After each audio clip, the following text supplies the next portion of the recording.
It's still day 3 of this, the verdict, the 2023 verdict state elections. Day 3, Monday, the 20th day of March 2023. The elections in most parts of the country took place on the 18th. In a couple of places, they extended to the 19th.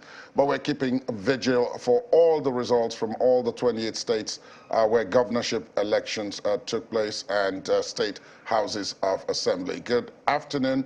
My name is Ladi Akeredoluale, and I'm with Bukola Samuel Wemimo as always. Yes, Hi, it's nice Buki. to be with you yet again, Ladi. So many lessons to learn, so many points of reflection. Have we made progress in our democratic history? How mature are we now politically? Elections are supposed to be a festival of democracy, and festivals really are a reflection of who we are. So are we a violent people? Are we an aggressive people? Are we people prone to disagreement?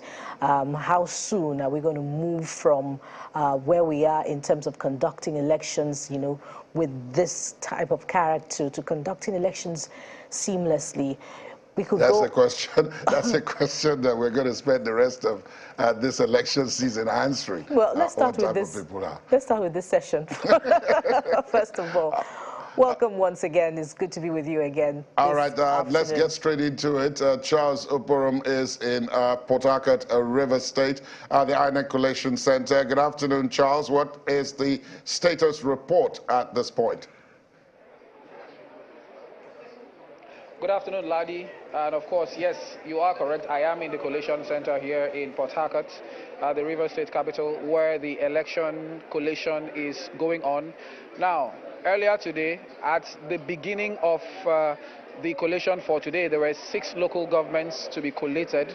They started with Obiakpo local government, went on to Port Harcourt local government, and Degema local government.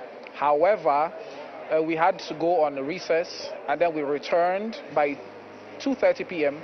where we took Akoku Toru local government and Asari Toru. Recall yesterday, Asari Toru was one of those local governments, was the local government where the election results, where there was a rerun, rather. It was suspended on Saturday, and the rerun held yesterday, and the results arrived today. So Asari Toru is the last local government that was called today. But interestingly, the last result is from Ahuda West. It is not yet here. Ahuda West had disruption in collation yesterday. The collation center was invaded, and collation was disrupted last night. As a result, the collation had to happen elsewhere, not in the INEC office, as I understand. But the state collation officer announced that those results are being put together, and they will come here later today. So, as a direct consequence, he had to announce another break. Collation has been suspended until 5 p.m. today. We are still here. Outside the premises, security has been tripled. Before now, 1 lane was blocked outside on Aba Road, but as of this moment, both lanes of the flyover have been blocked because they know that any moment from now, the announcement is going to be made. Now, the local governments that have been announced, the very first local government was Tai. We had Opobo, Nkoro, Gokana, Ogubolo, Eleme, Ikwere, Oyibo, Eche, Kana, Boni, Ahuda East, Omuma, Okrika, Andoni, Abua Udua, Emowa, Obaebe Mandoni, Obiakpo, Port Harcourt, Degema, Akoko Toru, and Asari Toru. So the only one that is remaining is Ahuda West. Ladi. At this point, one would want to ask you, Charles, given what's holding back that final declaration? Because from everything you've said so far, all the local governments bar 1 are in. It's just to receive that last one. Sorry, you said so far what? Say again, please. I said all the local governments appear to be in bar 1. There's only 1 that that has not been received.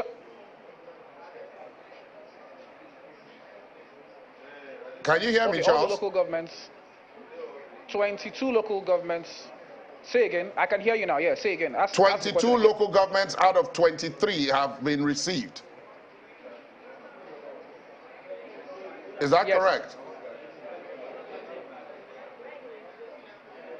Is that correct, Charles? 22? Okay, out of the 23 local governments, 22 have been received. Yes, that's what I was trying to confirm. Out of the 22, the PDP is in an early lead, 22 out of the 22, so it's just one that is remaining. But the opposition candidates, the opposition coalition agents here have been very vociferous in their condemnation of the results so far. Now, the last result that was announced was the result for Asari Toro local government. Yesterday, the state coalition party agent of the All Progressives Congress was not in the hall, but he was here today. When that result was announced, he stood up and said he had a comment. The local government coalition officer claimed that 4 polling units did not have any result, that elections were cancelled. But the APC agent objected. He said there were 75 polling units where elections did not happen, and he said he had evidence to back that up. But the state coalition officer said, okay, fine, put it in writing, attach your evidence, and send to me. So the opposition parties have been very vociferous in their condemnation. They've demanded and called for a cancellation. In fact, at a time here, they actually told the local government, the state coalition officer, that he should take a look at what is happening with Enugu State, with Abia State, and with Kebbi State, and toe that path and step down some of the results that were coming here. But he overruled them and said he does not have any such powers to reject any results that had already come to his desk. So as it stands now, Ahuda West is being awaited. The 22 local governments have been called so far. The only party agent who is actually in support of what is happening is the PDP party agent. All the other party agents are in strong opposition to what has been declared so far. Ladi. All right, then. Thank you very much, Charles. Do stay safe there because you mentioned the issue of security. But I'm happy to note that you also mentioned that the security has been further tightened in the INEC Collation Center ahead of this expected final announcement. Is that correct?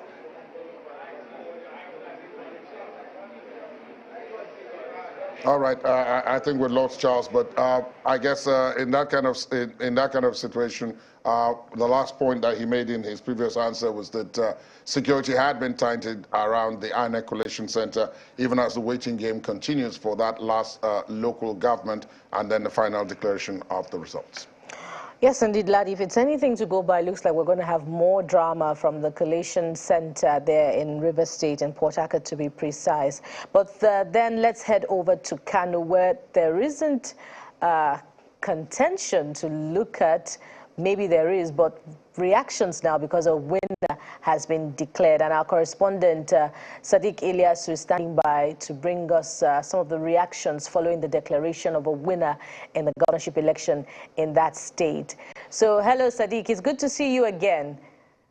Report where you are. Yeah, actually, I'm here at Gadalado in Kano State, Northwest Nigeria.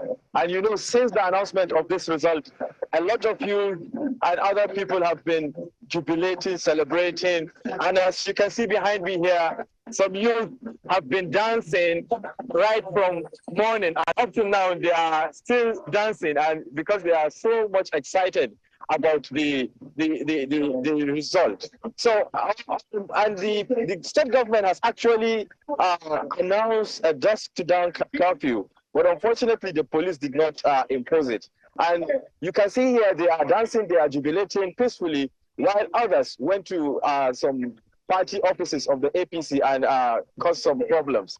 As I am telling you right now, there is a popular musician of the APC whose house was set ablaze, and it's quite unfortunate. But when I called the responded, however, I have sent a text message from the public relations officer advising the general public that they should stay at home as they are trying to impose the dusk-to-dawn curfew. But there is no any sign of police roadblocks or checkpoints to actually impose the curfew. Back to you, Buchi.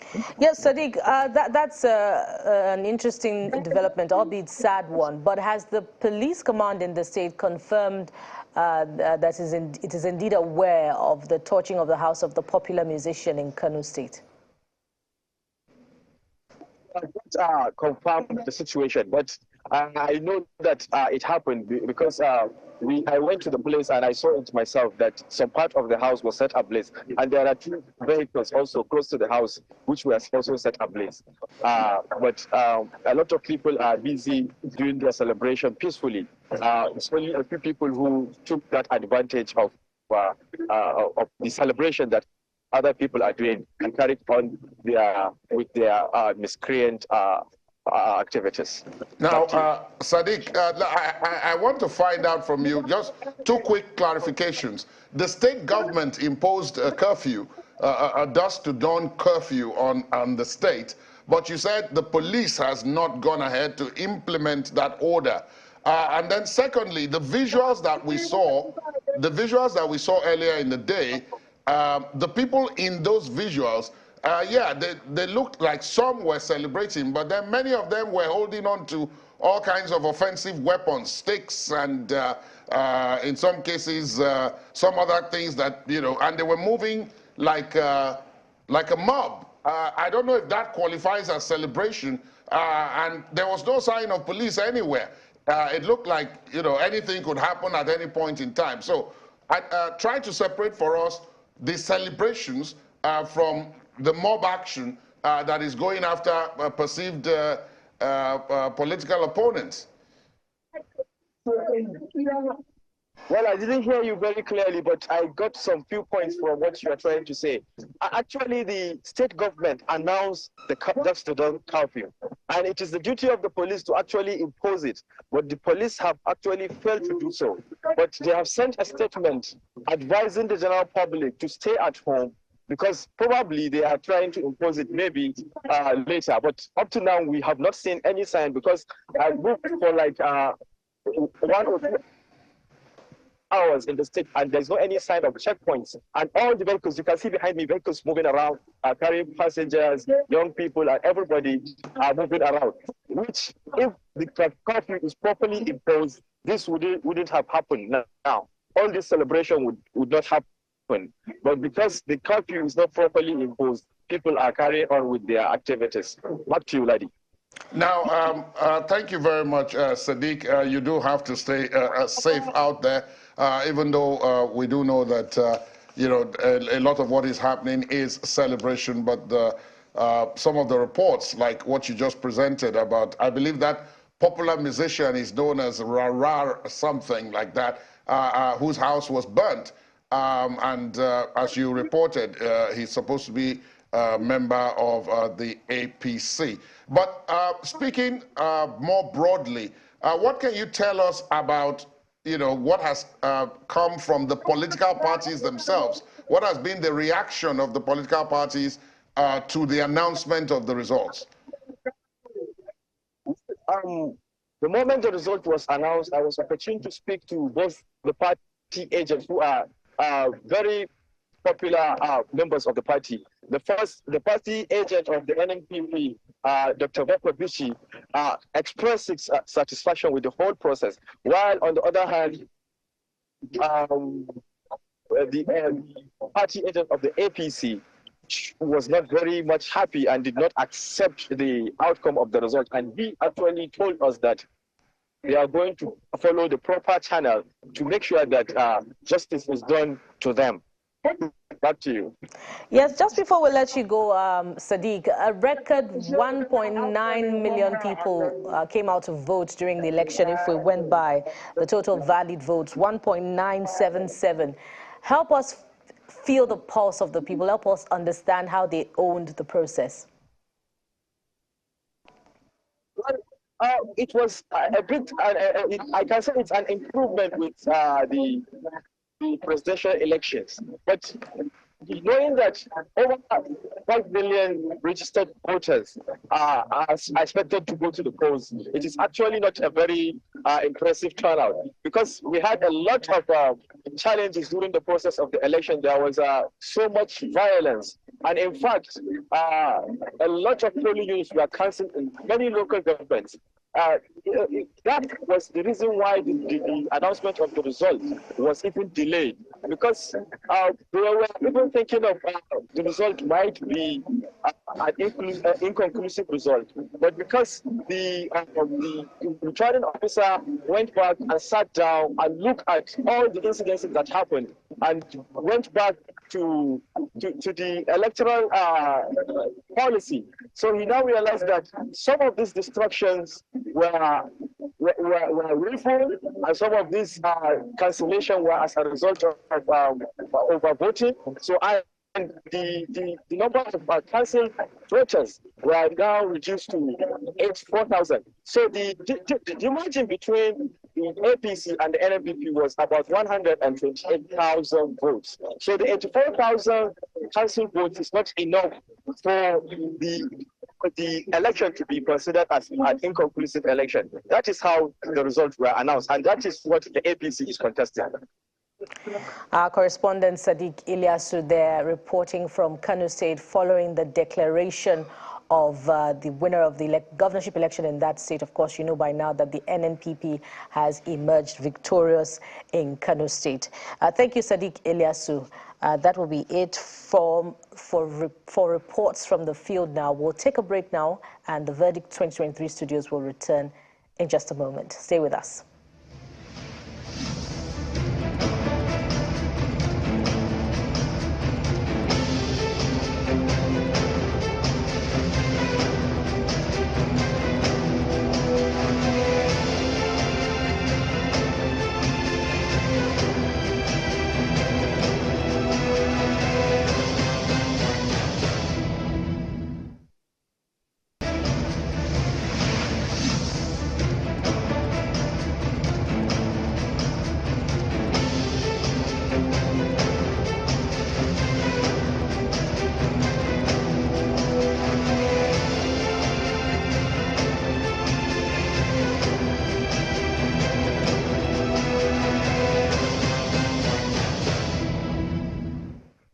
All right, thanks for staying tuned. Warm welcome back to the program, the 2023 Verdict State Elections.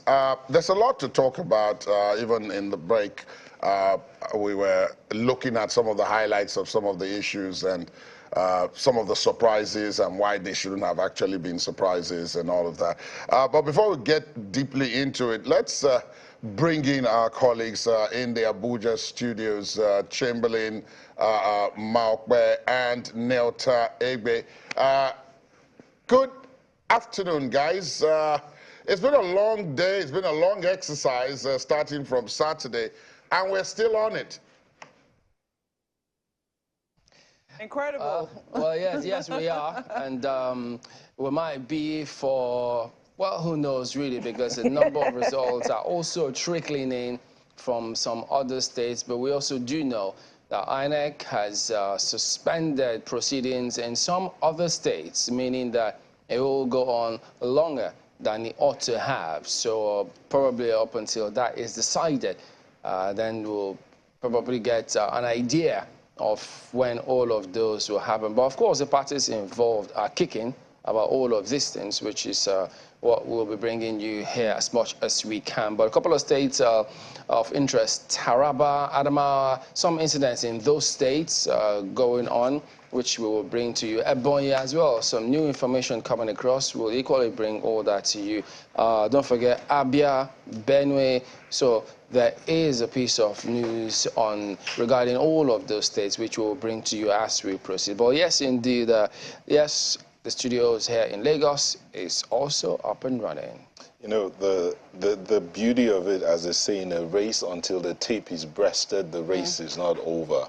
So far, I mean, from dates from our website, 13 states have been declared by INEC. And of that 13, the ruling APC got at about 8 states. In fact, 9 of them, of the 13 declared already, 9 belong to the APC. And the other parties, PDP and the NNPC, picked up the forum. And so it's like the race is not over yet. And INEC has its work cut out for it, honestly. And I don't envy them at all. I don't think it's just INEC. It'll be interesting, the conversations that we'll be having here might also point out that, you know, that there is a lot of work that we all need to do. Because we've since seen in these elections that nothing was held sacred. Nothing was, you know, they threw everything at us, everything into it. As long for the politicians, as long as they were able to get the results that they wanted, you know, it didn't really matter how they got there. And you know, so it does ask deeper questions. One would have thought that, okay, because we are at the state level, you know, the process perhaps should have been a lot faster. After all, apart from the places where INEC has now said they're suspended, suspended elections owing to mix-ups, for instance, in Benue State, Kwande local government. I think there are two different Kwandes, and there was a mix-up in their sensitive materials. As a result of that, they have now shifted elections to a more suitable date. So Benue looks like it's going to be on hold for a while before we can get a final result. One would think that, you know, the polling has since been concluded. What is so difficult to have collation? It's simple arithmetic to add the results at the ward level. People, you know, and then this time around, the IREV is working. They are uploading the results to the IREV. So everybody should be able to see if what it is that, you know, was done at the polling unit is what is actually being transmitted to the IREV. But it would seem that somehow, you know, we've chosen to complicate matters. We've chosen to make it very difficult, so that even with the introduction of technology, which ought to have made things very seamless, you know, there are big questions as to whether technology has really made a difference in these elections. You know, very big questions. I'm sure that our analysts will be helping us ponder on as we proceed. But we do know some of the actions we've seen of some persons who ordinarily you would have thought that they were respectable members of the society. Now you look at their utterances, their conduct, and it's really appalling, to say the least. And so it means that we need to take pay a lot more attention to some of these things. And as you guys have said, we cannot just leave how these things play out in the hands of those politicians, because if you actually look at it, are they better than you are in terms of what you've got to offer? So we need to have a deeper thought. But yes, still back on what's on hand. A lot more results expected. INEC, lots of press releases coming through these days from the commission. So, Ladi?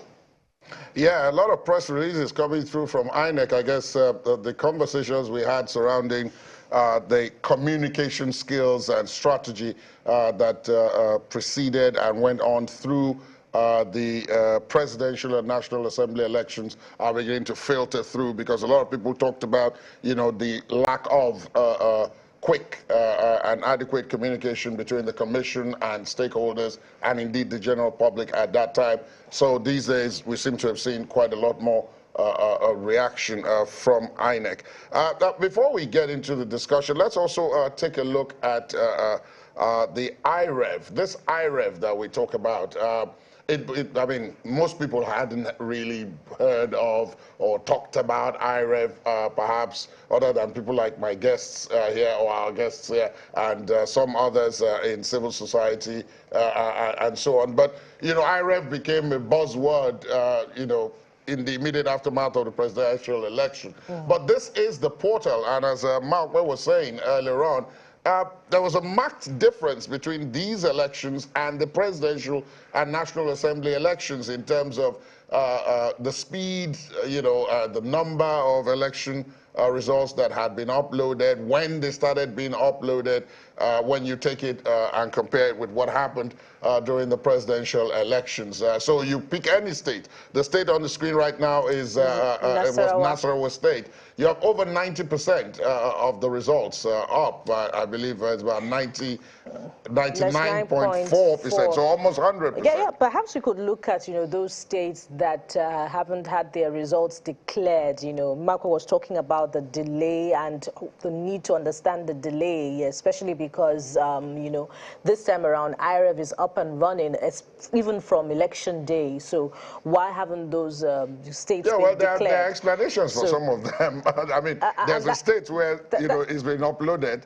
Yeah, Ladi, that goes to the It's been need to uploaded. have, that central briefing system. We talked about that yesterday. Communication is key, especially at this point in time. So we have Taraba, 76.81%, and it's not very significantly different from the figure uploaded yesterday. So we can have another state, that has not yet been declared. Again, what I was going to point out was that sometimes, I think Markwe was the one who also identified that when she said, look, somehow we choose to complicate things, right? Fine, the results at the polling centers were uploaded onto IRF. That's what you're saying, quite speedily in many instances. But then on the way to take the manual sheets from the ward centers to the local government, they got hijacked and somebody went away with the sheets. Okay, so they've got to fill in fresh sheets because the law stipulates that it is those hard copies that are the building blocks of any potential case or anything like that. We are not lawyers, but we've had a lot of them here in the last 2 or 3 days. So pardon us if we are behaving or speaking like lawyers. But catching up with the challenges that those collation officers are going through could be a bit difficult. But thank God we have our correspondents to fill in that gap. But INEC can also go a long way, to provide regular briefings to help Nigerians also follow through the process. We've had concerns coming also from River State, for instance, Charles Opurum telling us that party agents are contesting elections declared vociferously. So the drama from that state is far from over, even though 22 out of 23 local governments have been declared already from River State. Let's have another state that we're still waiting for, Zamfara. If we can have Zamfara. Let's see how many results have been uploaded on the IRF portal for Zamfara. That's it, 91.87%. So we could go on and on with those states that we're still waiting for.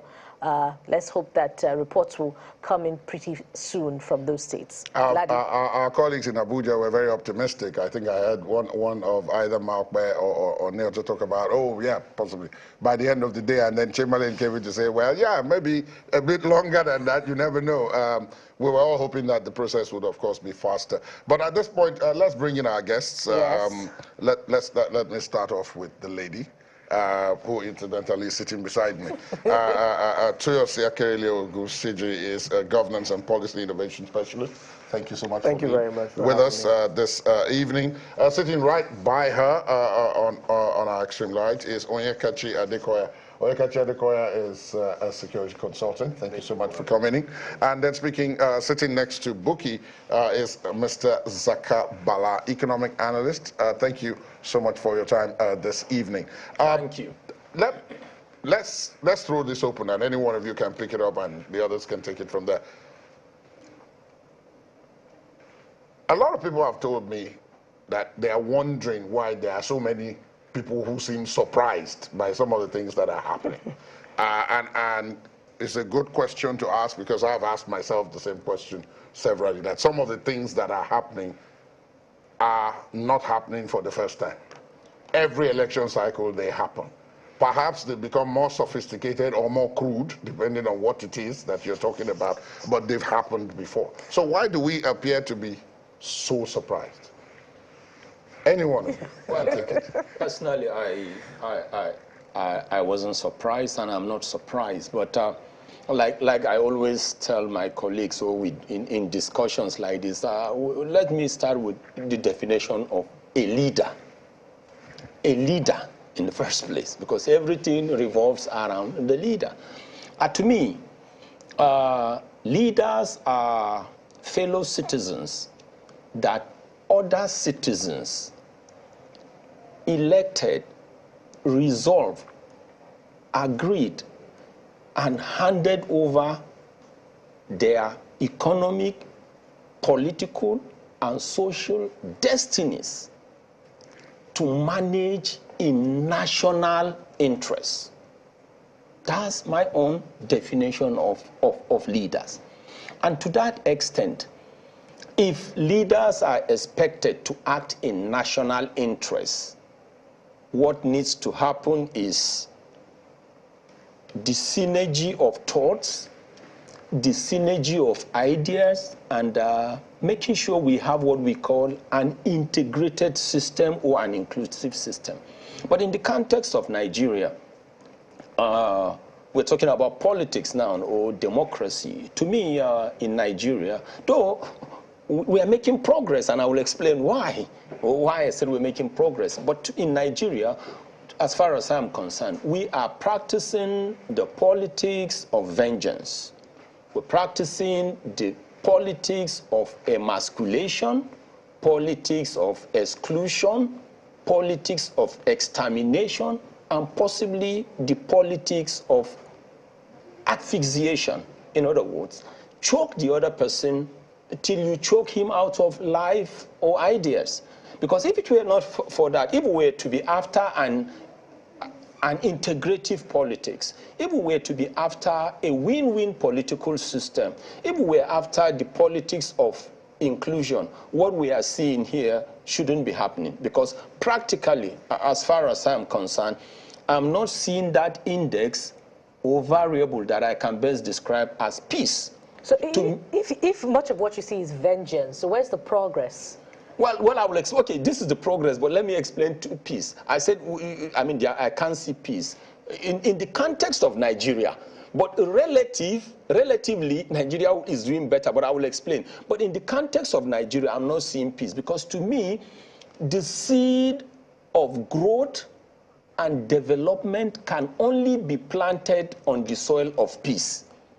And if you cannot have peace, then there will be no economic progress. There will be no social, there will be no religious progress and rest. So now, the question you ask of the progress, you see, today relative to other African countries, it is not going to be possible, as we used to say in those days when we were kids. No Jupiter will make Nigeria or will allow Nigerians to tolerate anybody in a democratic system to be there for more than 8 years. But within the context of Africa, we have other democracies where leaders have been there for the past probably 30 and even 40 years. In Nigeria, it will not happen. Even from that angle alone, I think Nigeria has been able to ingrain and achieve something politically. Let's put you on pause. Buki, you've got some breaking news. Yes, indeed. From Plateau State, we have this one. Plateau governorship elections. People's Democratic Party candidate Caleb Mutfwang has been declared winner of the elections there. Returning officer of Plateau State governorship elections, Professor Idris Amali, declared Caleb Mutfwang as winner, having scored 525,299 votes against his closest rival, Nantawe Yilwatda of the All Progressives Congress, who scored 481,370 votes, while Professor Patrick Dakum of the Labour Party came a distant third with 60,310 votes. So, Mr. Zaka, you were saying that, you know, relative to stability and what we have in other African countries where we've had the sit-tight syndrome, Nigeria has made progress. But shouldn't progress now be measured within the context of the deliverables, the dividends of democracy, you know, promises fulfilled, which is at the heart of democracy too? So I'd like you to take that. Thank you very much. For me, I've watched these elections over the last 48 hours with such mixed feelings. As a young person in this country, 24 years, you know, post-democracy, I had very high hopes. I sort of feel like this is another situation where institution building, you know, the failure of institution building has caught up with us as a nation. And, you know, that institution has now been taken over by human, you know, man-made factors. The second thing that I worry about is the quality of politicians that this country does have. Because frankly, it is not politicians that build countries. It is statesmen, you know, leaders that build countries. And I'm very concerned about the impact, the very indelible negative impact that this election is going to have on the memory of the young people of this country. If you are unable to make, you know, to influence who gets into the political parties that are the vehicles and the channels through which the platforms that politicians can decide who's going to represent you in any level of government, or if you are then deprived of the fundamental of your fundamental right as a citizen to even choose your leader at the ballot, then what is left for you in terms of hope, as a citizen in this country? I'm following the news from different parts of Nigeria and simply just paying attention to what the young people are saying, and I think that this is a missed opportunity for INEC as an institution to have leveraged the skills and the expertise of the young people of this country.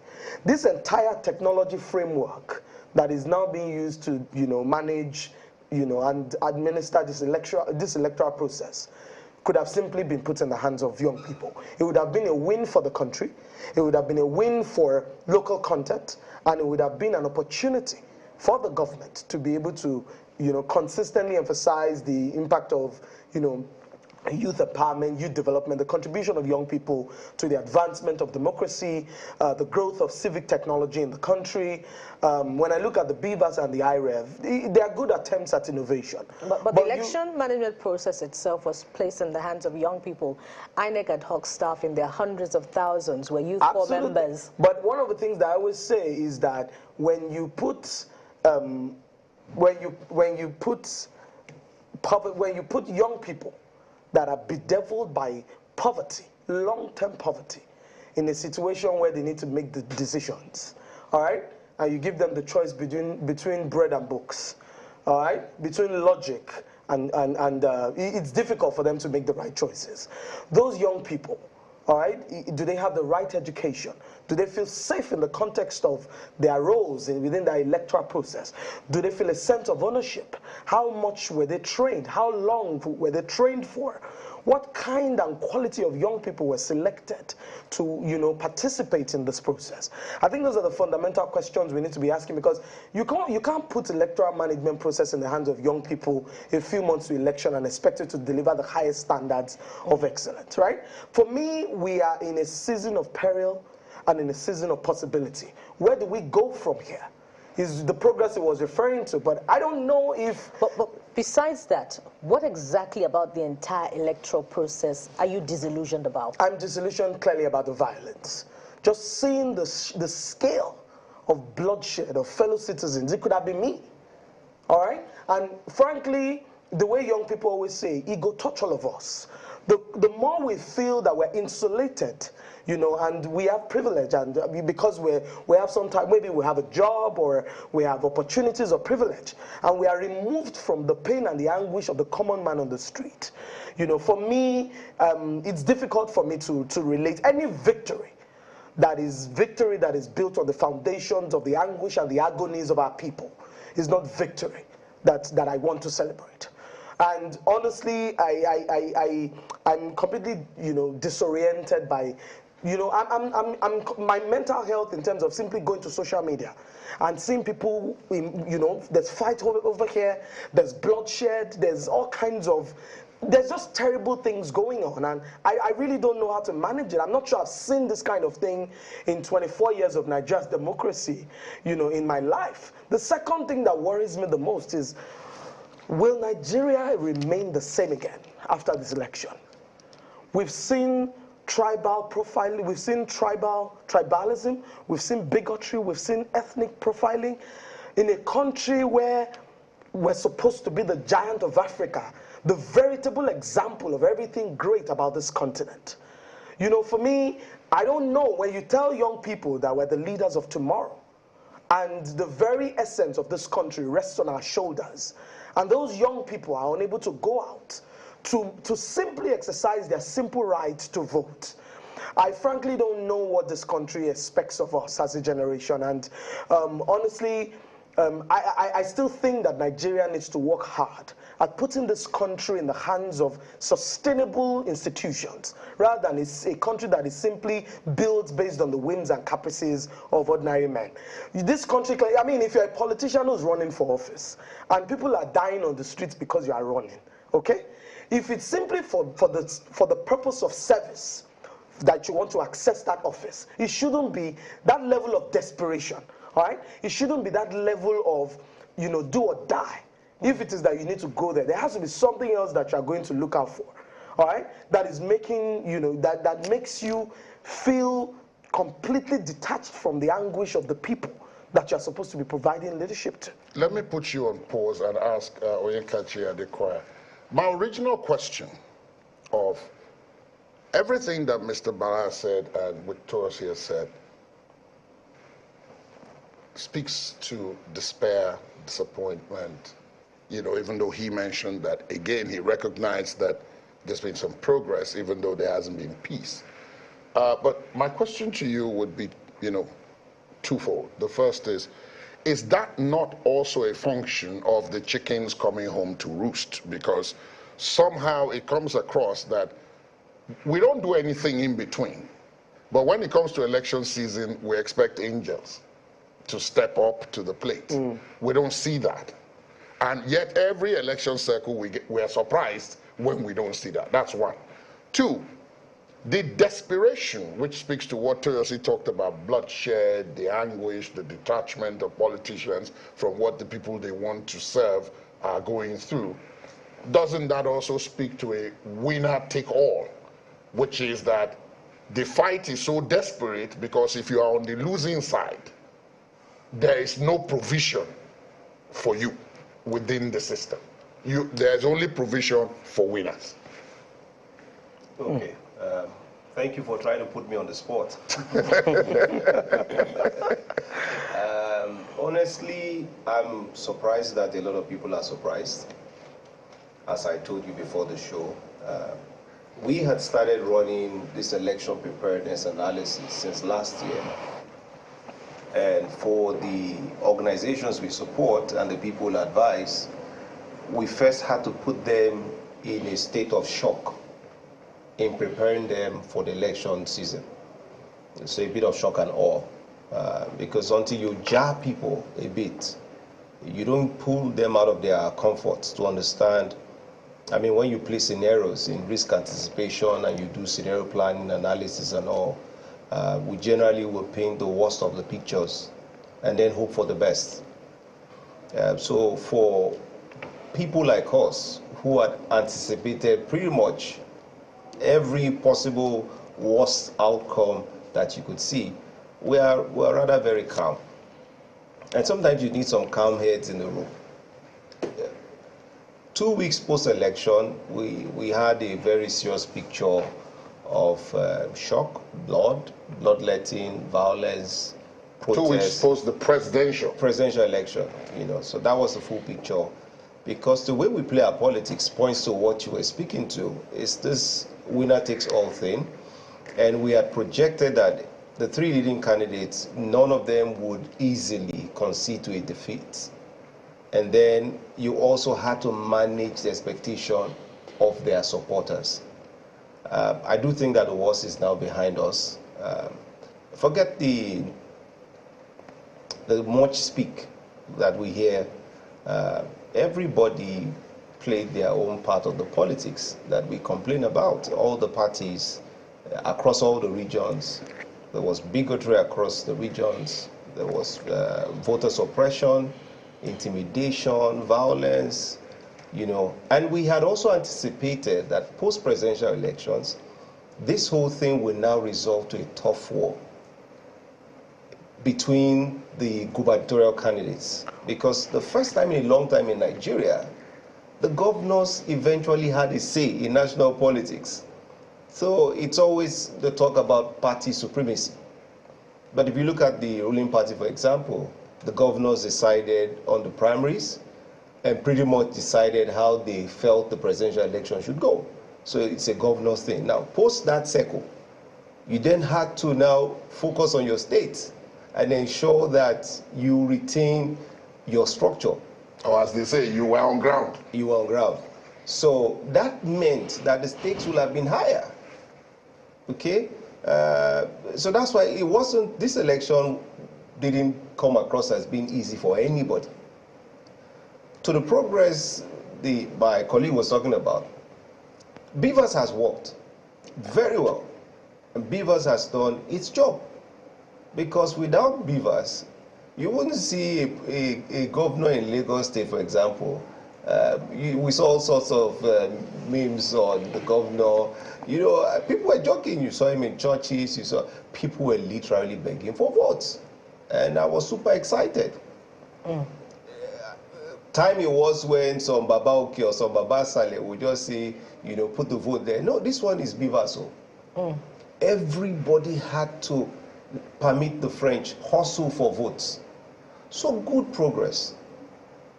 INEC didn't prepare, or how do you say, how much preparation could INEC have done? Because in the run-up to the election, we saw a lot of civil society organizations pouring money into support of INEC, preparing the police. A lot went in. Howbeit, we did our Nigerian thing, our last-minute fire brigade approach. Everything kind of narrowed 7-8 months to the election. Which brings the point, I mean, I'd said that 2015, post-2015 election, we shouldn't wait. So, Nigeria happened to INEC. Nigeria's happened to the 2023 general elections. And Nigeria will happen again, because all we will do now is we'll blow hot air and talk about all the things that went wrong. What are the lessons we will take going forward? Speaking of and which, how do we build on that? I just want to rest on that point, because that's the most important thing we should do. Watch the presidential elections. INEC has taken lessons.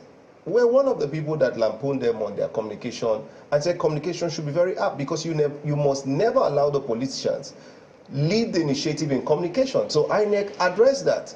They had issues with IRF, they addressed that. We had the noise of 12-point-something million cyber attacks. Oh, okay, fine. So post-election, what are the gains we have? I think there are a lot of gains. Speaking of which, Mr. Dikoya, Beavers has worked, you have rightly observed. Yes. But borrowing your expression, perhaps Nigeria has happened to Beavers. To all of us. If we consider the level of violence during the presidential election and the state elections as well, we'll talk about Lagos, Kogi, Edo. How much of the violence should be sufficient to override any election result in the first place? The presidential elections have been concluded, a winner declared, and the country is moving on, discountenancing the violence. I don't know if this is codified in the Electoral Act. You see, the problem I have is, as an intelligence person, someone in the security sector, is that we're very careful when it comes to information. We've talked about one of the risks to this election and post-election is disinformation, propaganda, the risk of falling into the trap of a PSYOPs, a psychological operation, or some information warfare against the Nigerian state. If, for example, moderately, we say this election was very violent. Now the question is, how many people have been affected? In what places of the Federation did this occur? Then you talk about the level of the criticality of the impact. Then you talk about the unusualness. And this is in no way excusing the misnomer that has occurred. Okay, but if you had projected clearly, you know that cyclically at every 4-year cycle, there would be, because man is a creature of habit, and history has a way of repeating itself. So it's about preparedness. Why, the question for me is, why has the violence occurred so much to this extent?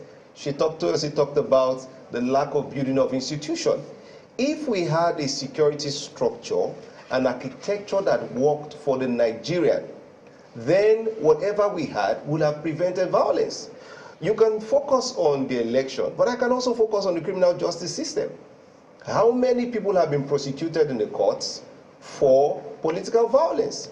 What is the level of disincentive to commit a political crime? And what is the history of prosecution? So I think we can stay here and just go on and on. And what lessons are we learning? We've had the review of the electoral law. Fantastic. How much budget does INEC have for prosecution of electoral offenses? How much budget does the Nigerian police even have, or the state attorney general have, for such prosecution of cases? People complain, they enter cases, they drag the matter to court, and they don't show up. So the criminal justice system itself is challenged. Our laws are challenged. The Nigerian police is I mean, forget all the, we have all we want to hear from the IGP. The police does not have all that they need. I will say this every time, that the Nigerian police that we have, they are magicians. They are just, improvisation has killed the structure that we have. Forgive my French again, because I think we sometimes like to play the ostrich in Nigeria. We heard the chief of defense staff come out to speak and say anybody will get a bloody nose, and I laughed myself to my satisfaction, because I knew that in the northeast, the armies hold up in the northeast. Some of our troops fell into an ambush, even just this morning, six soldiers killed. So the war on terror has not abated or ended because we have a general election. No, it's still going on. There's onslaught operations going on in the northwest, in the north central, in the southeast. I mean, the army has over 31 operations. None of this has been suspended. So when the CDS made the statement, my mind was, where will he get the personnel or the logistics? You don't even want to talk about the battalion grouping, the amount of A vehicles or B vehicles that the battalion should have, the lack of equipment that we have. There are a number of issues. So the question is, why has this violence occurred to this extent? So many systems. The failure or the poor state of our criminal justice system, the problem with our security posture, forget the word architecture, is grossly abused. Okay? So I think those would be the issues for me. This order, what happened, how did it happen, you know, we would just, this is just being Nigeria. Architects would be very upset at the wrong use of the word architect. We've abused the word architecture. I think they'll be happy now that Mr. Adekoya has put us in the All right, let's toss it to Abuja. Balkwe, you've got a question for Mr. Adekoya. Indeed, and I'm going to be starting with his name. You know, given all that has happened, some people will say the fact that he is Onyekachi Adekoya is proof that we had made progress, and it is proof that, you know, we've since moved beyond a lot of things that happened in our history. But I do not know how he feels. I mean, this is more like a very personal question, looking at what has happened, especially in Lagos where you are. And you know how the politics has now gone down. How are you, you know, answering that name, and also reacting to what has just happened in some parts of Lagos around you? Thanks, Malkwe. This is what I call life drama on my part. My name is Onyekachi. I have a Niger name in Datsu, Adekoya. My mom is Abia. My dad is Ogun. I'm a Lagosian. How bet you can call me Chinedu if you like. That at all. Yeah, so I think I've heard all the much politicking that has happened. And I say very fairly and squarely. For example, I say this every time. I sleep personally very well in Maiduguri than I sleep in Abuja. I mean, I'm free anywhere I go in this country. So I don't see this whole... there's nothing really in this unfortunate bigotry that is going on in Nigeria. So it's all politics for me. I'm neither here nor there when it comes to some of these issues. And quite frankly, there's nothing to it. There's nothing that has been said that Nnamdi Kanu has not said or said worse. There's nothing that has been said that Shekaro has not said or even said worse. Even making just, you know, telling the President Buhari, you know, they will come for him and kidnap him and all that. You know, so what has been said that Sunday Igboho has not said, or the people before has not said, if you go way back to the successive challenges we've had in this country. So I think Nigeria will leave all this noise. It's just in the heat of the moment that we seem to want to get caught up in some of these things. And I do think that we shouldn't give these things more oxygen. And please don't refer me to Mr. Bayo and his statements which he made. I'm sure he can explain his own choice of words and what he has said. So neither here nor there, really. It's all just, I think we should just laugh over it. Unfortunately, what happens every time is that the politician always want to pitch the people against themselves. I'm one of the product of the One Nigeria policy. My mother was born in Lagos. She was in Lagos during the war. Her father was in Lagos during the war. She was sheltered by her father was sheltered by the Southwesterners in Lagos, in Surulere there, where I was also born. So I think that we're quite hospitable as a people. We should call out bigotry where we see it and don't give it any oxygen beyond the use that politicians had hoped it will give them. So I think we should be beyond this now, Malcolm. Well, I sincerely hope that, we'll be able to move beyond it. But, whether or not we like it, when you have statements coming like what we heard from Mr. Bayo Onanuga, some people will actually, will say, look, this is not Nnamdi Kanu, this is not Shekau. These are, people who are now going to be perhaps acting in the capacity of state, not just even at the political party level. But let me take it to Toyosi, because I know that she was also talking about social media and having to, look after her mental health and how this, all that has happened, has affected her personally as well. And some people will say, after the elections now, there is governance. You've talked about how institutions need to be built. You've talked about how statesmen need to emerge. So far, it would seem that, politicians are the people that we have seen so far emerge. I'm just wondering, where do you think we go from here in terms of building a nation? Because whether or not you like it, there are people who certainly who feel very disappointed about what has happened in these elections, who will not remain the same as a result of what has happened in our elections, not just in Lagos, maybe more in Lagos, because it's a cosmopolitan place and it is the least place where we expected to have seen the sort of thing that we saw or heard, people being profiled at polling units. I'm wondering, how do you think that we can now begin to reassess what has happened and pick up the pieces and build again? Where do we start that work from? Malbert, thank you for that question, but for me, it's where we are able to draw the parallels between politics and governance, and how it's just important for us to begin to think about the impact of what will happen to the talent and the human capital of Nigeria after this election. Before this election, we've seen a massive, population of young people live in this country in their droves, especially, some of them being our top talent, across various sectors, specifically in the technology sector, that drive the innovation, and the economic fulcrum of this country.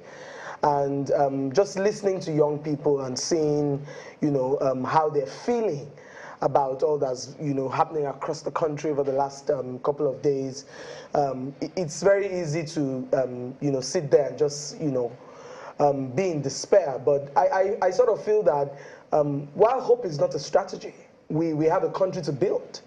And one of the things that I want to say is for the people who have won their elections, by whatever means it is you've won, this is the time to be very magnanimous in victory.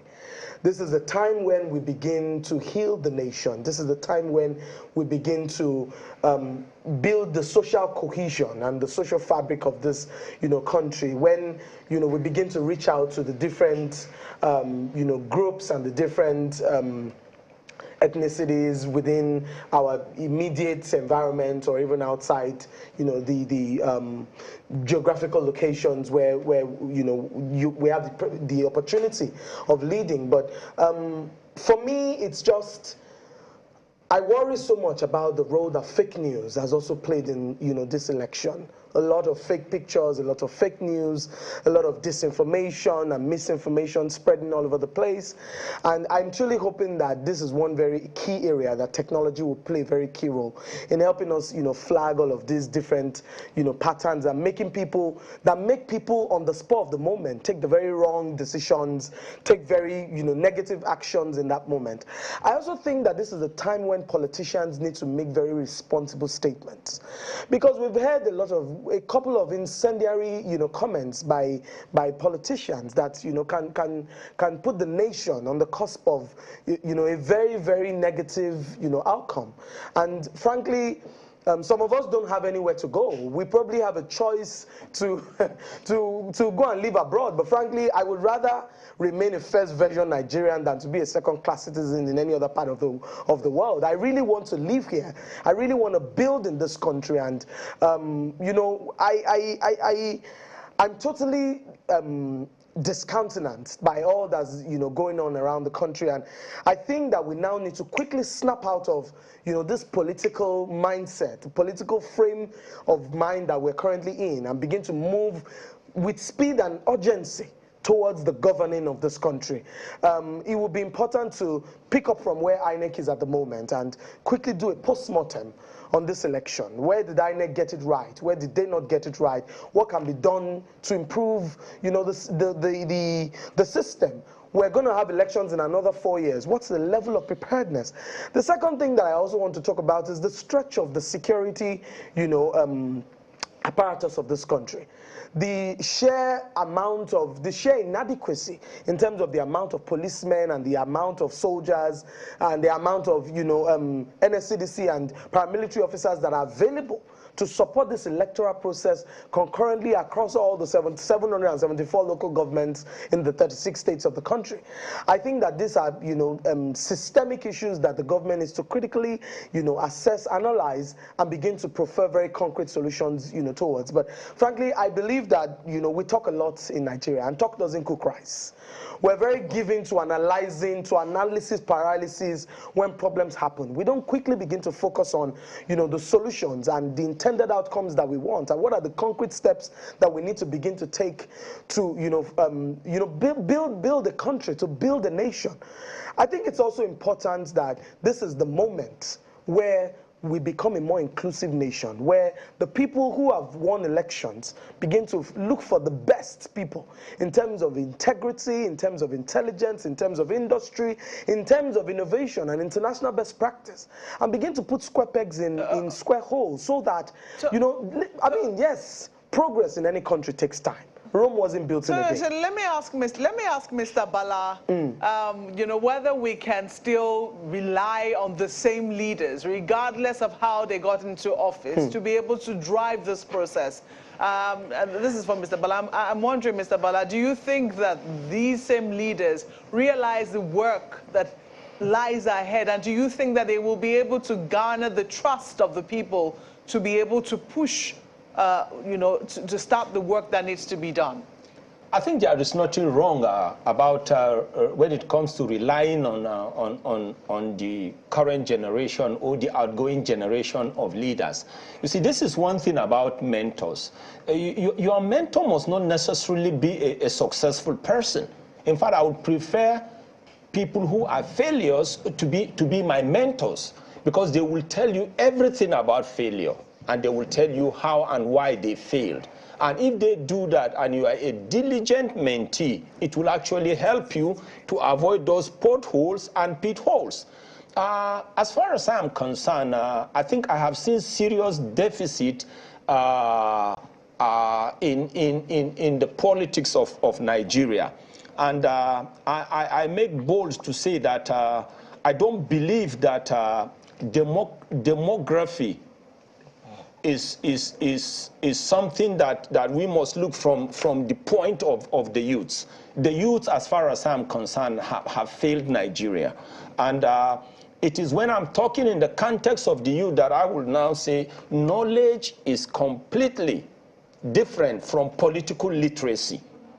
A lot of the youths that we have today are knowledgeable, they are great guys, they are actually the hackers. They are those who draft and draw programs for the politicians, and I'm saying this with all amount of confidence. And I have some good knowledge of IT, and I have a given cream of politicians that I interact with. Between you and I, many of these politicians don't know, many, not all, don't really know their left from their right. It is this youth, the knowledgeable youths, the intelligent youths that draft these things for them. It is the knowledgeable youths that are on the social media. They are those who manage many of these systems. So when I talk about deficiency in political literacy, I've just come to discover that it doesn't matter how educated some of these youths are, including the elders, you know, but we need to be educated. There is deficiency in political literacy. And what that simply means is this: National Orientation Agency needs to be up and doing. You know, Ministry of Information needs to be up and doing. And like I said, you know, I said, regardless of how we look at things, Nigeria is making progress, because we will never, ever again, I may not be alive in many years' time to come, but we may never again in Nigeria have a situation where a political governor or is it president? Yeah, governor or president will be on seat beyond 8 years. Beavers, to me, has worked. It is from Beavers now that you will know that in those days when you will be seeing in a state a governor will be having 5 million votes, 3 million votes. Beavers has come to prove that all those figures were cooked. It's very clear. And if we are, and between you and I see 2023 as the year of reconciliation. We are going to recalibrate so many things about Nigeria. Beavers now has shown us clearly that we are not even as populous as we thought. And it is in this 2023 again that we are going to have the election. Between you and I, if we will have an equivalent of a Beavers for our national census, you shouldn't be surprised if Nigeria is not more than 150 million. And these Beavers again will resolve this ethnophobic sentiments, because I've heard, I heard in some states, people will tell you during elections, you are not part of us. Very soon the elections will, census will come. I think, is it May or June? When we get to the census, the same people that are saying you are not part of us, we will not allow you to vote, will start begging you not to go to your village or your state, but stay here and help them to do what? To up their population or the population of their state. So to me, I think 2023 will be an interesting year. Mr. Bala, yes. Mr. Bala, if I may come in here, we've heard quite a lot about this, the fault lines that have been taken advantage of by the politicians to try to divide Nigerians. And if the three of you can weigh in from the different, because I do know that the three of you will have different angles to which you weigh in on this. I mean, we've heard issues about the ethnic issues, the religious issues. Let's go beyond that and look at the healing process. We have countries where they've had to go through a reconciliation process. I mean, sit down and tell ourselves some basic truths. Is it okay that we are living together? Indeed, we said Nigeria is one indivisible country. But within Nigeria, different sides of it, people that look at things differently. I mean, in one family, you have people that look at things differently. How do we begin this healing process, especially if we go by the psychology that some people have talked about, the Nigerian psychology of me first? Me, myself, and I first, before any other person. How do we begin the healing process? Let's begin with Mr. Adekoya, who says he's more comfortable in the north than the south where he comes from. Mr. Adekoya, let's start from there. The healing process that the politicians try to cause the rift between Nigerians. How do we begin that healing process in the face of the many untruths that have been put out there? Okay, thank you very much, Nota, for the question. I think first we must bite the bullet, the truth bullet. So, number one, I'll play you some ups in this election. This will be the first time in a long time where the military will not be on the ballot or have a way of being on the ballot.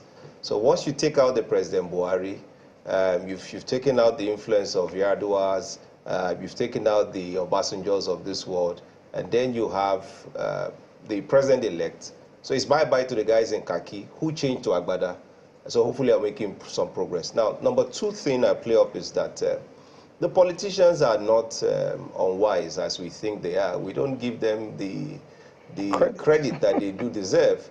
They are very smart. Some of the hot air you were hearing was just because they also needed to whip up their base because you had a gubernatorial election also afoot.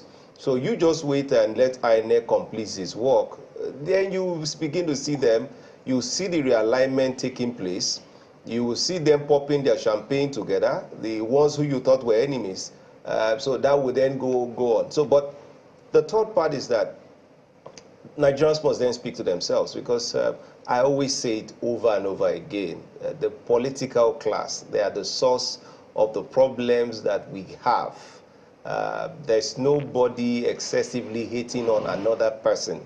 Our ethnicity has been weaponized. So we must come down in the churches, in the place of worship, forgive my emphasis on the churches, the mosque, our community centers, to heal and to make progress.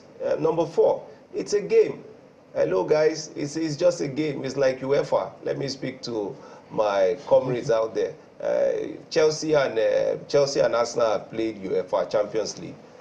You know, it happens. Post such sensitive games, there's violence outside the stadium. There are violence even in the pubs in Nigeria, at the viewing centers. So I think that it's part of the gregarious nature of man to react in such a way. So the fourth fact is that this whole thing was just a game.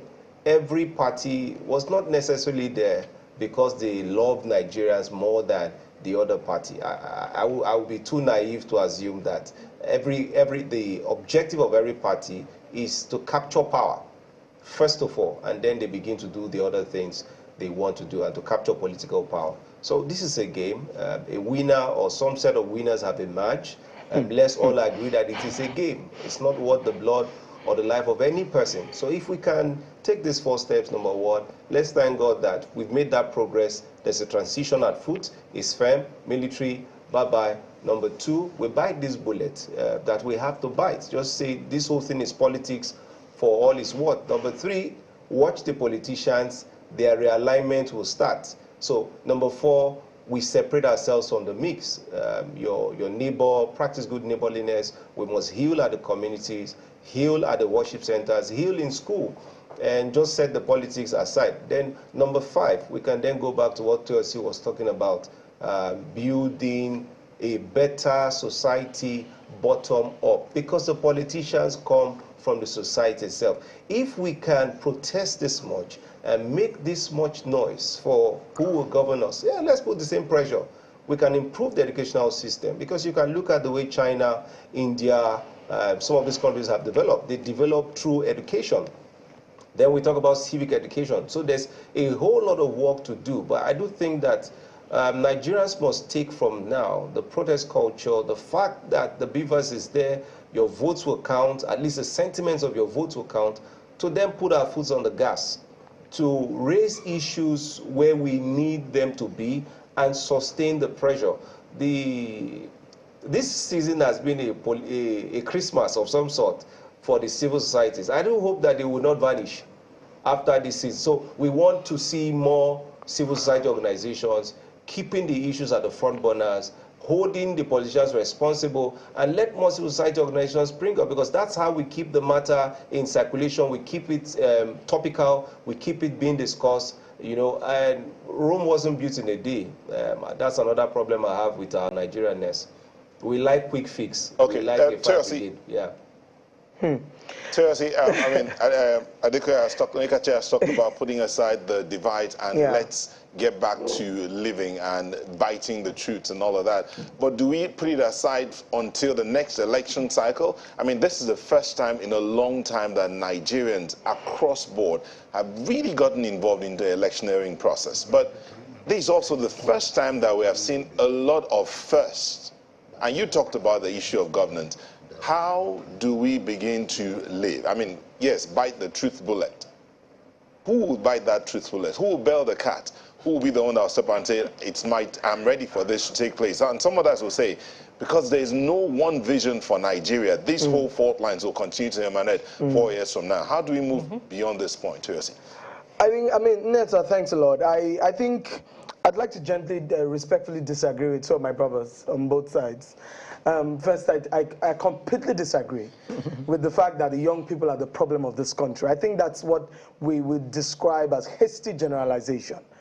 There are a couple, well, I won't be as extreme as describing it as hate speech, but I'd say it's a bit of a sweeping statement. a lot of the young people of this country are the ones who are putting Nigeria on the global map. Many of the reasons why Nigeria is in public domain on the international space, for all the positive reasons, is because young people are building, building this country, building products, building from scratch, with very minimal, government inputs, government investment. It's only in recent times that we're now seeing active participation of the government. I think that yes, there are a couple of young people that have, their ways, that have sinister intentions, but I also think that the deliberate impoverishment of an entire generation, the opportunity that young people of this country do not have to access the quality of education that can guarantee the global competitiveness of this country. The fact that young people are not put in environments that help them to enhance their skills in a way that they are able to compete on a level playing field with their contemporaries abroad is one thing that we need to critically look at. What kind of country was given to us? What kind of country? From the day a young person is born into this country, you almost feel like everything is militating against you. From the quality of poor public health care that you get, to the fact that ASU can go on strike for several months and you cannot plan your life, to the fact that there's so many things. And so we can't sit here, a generation that is already, weeping.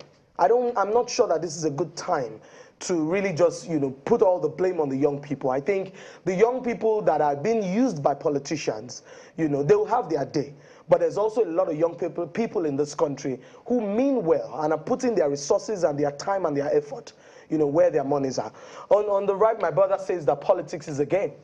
I would respectfully disagree again, that politics is a game. Any game that puts my life in danger is not the kind of politics that we should be playing in a nation with such multi-level complexities as Nigeria is. I don't think that the kind of politics that, dissuades the citizens. We're talking so much about voter apathy rather. But we're not focusing on the voter intimidation. We're not talking about voter suppression. We're not talking about voter disenfranchisement. You're seeing young people on social media saying that they're going to find a way to leave this country. The ones who cannot afford to go by plane are trying to go, trying to go by boat. I mean, this is a time when this country needs restitution. This country does need healing. And I fully agree that politicians, right, are products of society. But frankly, the leadership recruitment system of this country is fundamentally faulty. There is no concept of national unity in this country. What is the Nigerian dream? My brother said that, we need to look at empirical evidence, and I fully agree that it's important not to throw the baby out with the bathwater. And it's also important not to, use a sample size to simply make blanket decisions for a country. But I think that the emphasis that we lay on the significance of the importance of human life in this country does matter going forward. What is the cost of the life of a Nigerian? Do we need to have 200 people dying before we begin to take concrete action to ensure that we're able to avert such mass, crisis? When an American dies, you know what it means when an American dies abroad, and you know how, I mean, even the sense of ownership, the sense of patriotism that you can sit there and criticize the police and the army of this country. They are human beings. First, they were human beings before they got employed into the armed forces. You want your children to go to school abroad, the policeman is not less of who you are. You want your child to be able to access the best quality healthcare. The son of the soldier in this country is not less of who you are, and it is extremely important that we place value on the quality of human life in this country. As long as Nigerians don't feel a sense of dignity in their own country, you are going to have all of us living in silos. I talked about the leadership recruitment process in this country. You can only vote for candidates that political parties threw up. There's no ideology between these political parties. My brothers talked about the fact that the politicians will be popping champagne. But frankly, it goes beyond that when we young people sit on the other side of the divide. I think it's very important for us he talked about mentors, for example. What kind of example, the greatest and most compelling way, to lead anybody is to be an example. How are we as a nation telling the young people of this country that criminality, when we don't punish, there are no dissuasion measures for bad behavior. In this country, people steal our money and then they are given chieftaincy titles. In this country, people commit atrocities and they are given doctorate degrees. We constantly major in the minors and reward bad behaviors. We cannot sit here as a people. In this moment in our country, it's a moment of deep, sober reflection. Our fellow citizens, families have lost their loved ones. Because it didn't happen to me does not mean that it doesn't matter to me. Every single human being must matter, and that is the responsibility. The presidents, the governors, the local government chairman, and anybody who has been given a mandate either by election or selection to serve in any capacity in the public sector of this country has a responsibility to protect the territorial integrity and contribute to the security of the lives and the properties of our citizens. We cannot sit here and simply say, these are the kind of things that make young people of this country feel like we have two different countries. These are the things that make the poor people of this country feel like, are we still part of this country? Should poverty mean that an average Nigerian's life does not matter? And for me, these are the issues that we need to begin to speak about. It's hard to contend your position that there's no culture of deterrence. The discussion, very interesting. Yeah, very interesting. About raising the temperatures of the discussion. But before we go into that, we've got some breaking news on a couple of fronts which we want to take. Of course, there are results from about 3 states now that have been declared in just the last couple of minutes, Delta, Cross River, and Niger. We'll get to that in a moment. But the president of the Senate, Ahmed Lawan, says the ability of the All Progressives Congress to produce a majority at both the Senate and the House of Representatives' 10th Assembly is a testimony of acceptance by Nigerians. Senator Lawan disclosed this in Damaturu, the Yobe state capital, when he paid a congratulatory visit to Governor May Malabuni after winning the governorship seat for the 2nd term in office. He promises the support of the 10th Assembly to the President-elect Asiwaju Bola Tinubu. He is hopeful that the 10th Assembly will consolidate on the successes made by the 9th Assembly, particularly in the area of security and infrastructure development. At the national level, you recall that the president-elect is of the APC stock, His Excellency Asiwaju Ahmed Bola Tinubu, and members of the National Assembly elect. We have the majority in the Senate and majority in the House of Representatives. This again is a confirmation, it's a testimony of approval of what President Buhari and the APC administration has been able to achieve in Nigeria over the years. We will continue to be the keepers of our promise. We will continue to sanction wherever we feel we are not adequate, but we will continue on the path of glory. We will continue on the path of ensuring that we provide the infrastructure. The next administration, of course, to be led by His Excellency Asiwaju Ahmed Bola Tinubu, will build on the successes of President Buhari, and the National Assembly will continue to support the presidency, the executive arm of government. The 9th National Assembly has done that, and we are very, very happy and comfortable that we have been able to, over the last 3.5 years, 4 years, did so much to support the executive arm of government.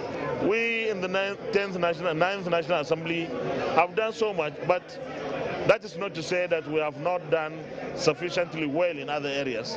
The 10th National Assembly will learn. Wherever we had our strength in the 9th National Assembly, the 10th can build on that. All right, talking about reactions, that's one reaction. The president of the Senate, the current president of the Senate, Senator Ahmed Lawan. And then, of course, we've got another reaction, this time from former vice president, the PDP presidential candidate in this election, that's Alhaji Atiku Abubakar, who is demanding that the Independent National Electoral Commission release the results and announce a winner in the Adamawa State governorship poll forthwith. First of all, on behalf of the people of Adamawa State, and let me say also even Nigeria, I want to draw the attention of Nigeria and the international community to what is currently happening in Adamawa State. We have concluded our elections very peacefully, and the results are there, even on the portal for everybody to see. Whichever scenario you decide to take, PDP has won. What we are appealing to INEC is to announce the results as expressed by the people of Adamawa State. We see no reason why there should be a delay in the announcement of these results. I personally have spoken to the INEC chairman last night a couple of times and pleaded with him to allow the results to be announced as stipulated by law. And the PDP is the party that won the elections in Adamawa State. All of you can access the INEC server and portal and see. Already 20 out of the 21 local governments, results have been collated, and PDP is leading. It is only Fufore that they tried to alter the results, which again, even with the alteration, will not give them the winning numbers. So why delay the announcement of the results? They have caused serious tension in the state. This is a peaceful state. We don't know any violence. And yet, the attitude of INEC in this state leaves much to be desired. So I am using a medium to reach out to INEC, to reach out to Nigerians and also members of the international community to put pressure on INEC to release our results in Adamawa State today and failingly. Because the more they delay, the more tension, they raise in this state. This is a multi-ethnic and multi-religious state. We have been living peacefully, we are united, and this single action of INEC is trying to destabilize the peace and the unity that has long existed in this state. Reactions coming from the former Vice President there, Atiku Abubakar, demanding the release of the Adamawa State governorship elections. We've got more breaking news for you, this time coming from Cross River State. A winner has been declared in that state. APC Cross River governorship candidate Senator Basio Otu has been declared winner of the 2023 governorship election. Senator Otu scored 258,619 votes, while Senator Sandy Ono scored 179,636 votes. There you have it. The APC has clinched yet another state out of the states declared so far. Lad, you've got another breaking news. Yes, another state won by the APC is Ebonyi State, where the governorship candidate of the APC, that's Francis Nwifuru, has been declared winner of the 2023 governorship election in that state. He polled a total of 199,131 votes to beat the People's Democratic Party PDP candidate Ifeanyi Odilin to second position, who he scored 80,191 votes. The returning officer for Ebonyi State, Professor Charles Igwe, made the announcement at the State Independent National Electoral Commission office at the end of collection of results in Abakaliki, the state capital. We've also got the results from Delta State now, and there, this time it is the PDP candidate, the current Speaker of the State House of Assembly, Sharif, I hope I get this pronunciation right, I've been trying it for quite a while, Obeva Wari, has won the election in Delta State. the current Deputy Senate President, Senator Ovie Omar Agege. He beat him. He clinched 21 of 21 local government areas to poll 360,234 votes to defeat Senator Omar Agege, who scored 240,229 votes. So 3 states that are now in. We've got Delta, we've got Ebonyi, and we've got Cross River. 2 of them have gone to the APC.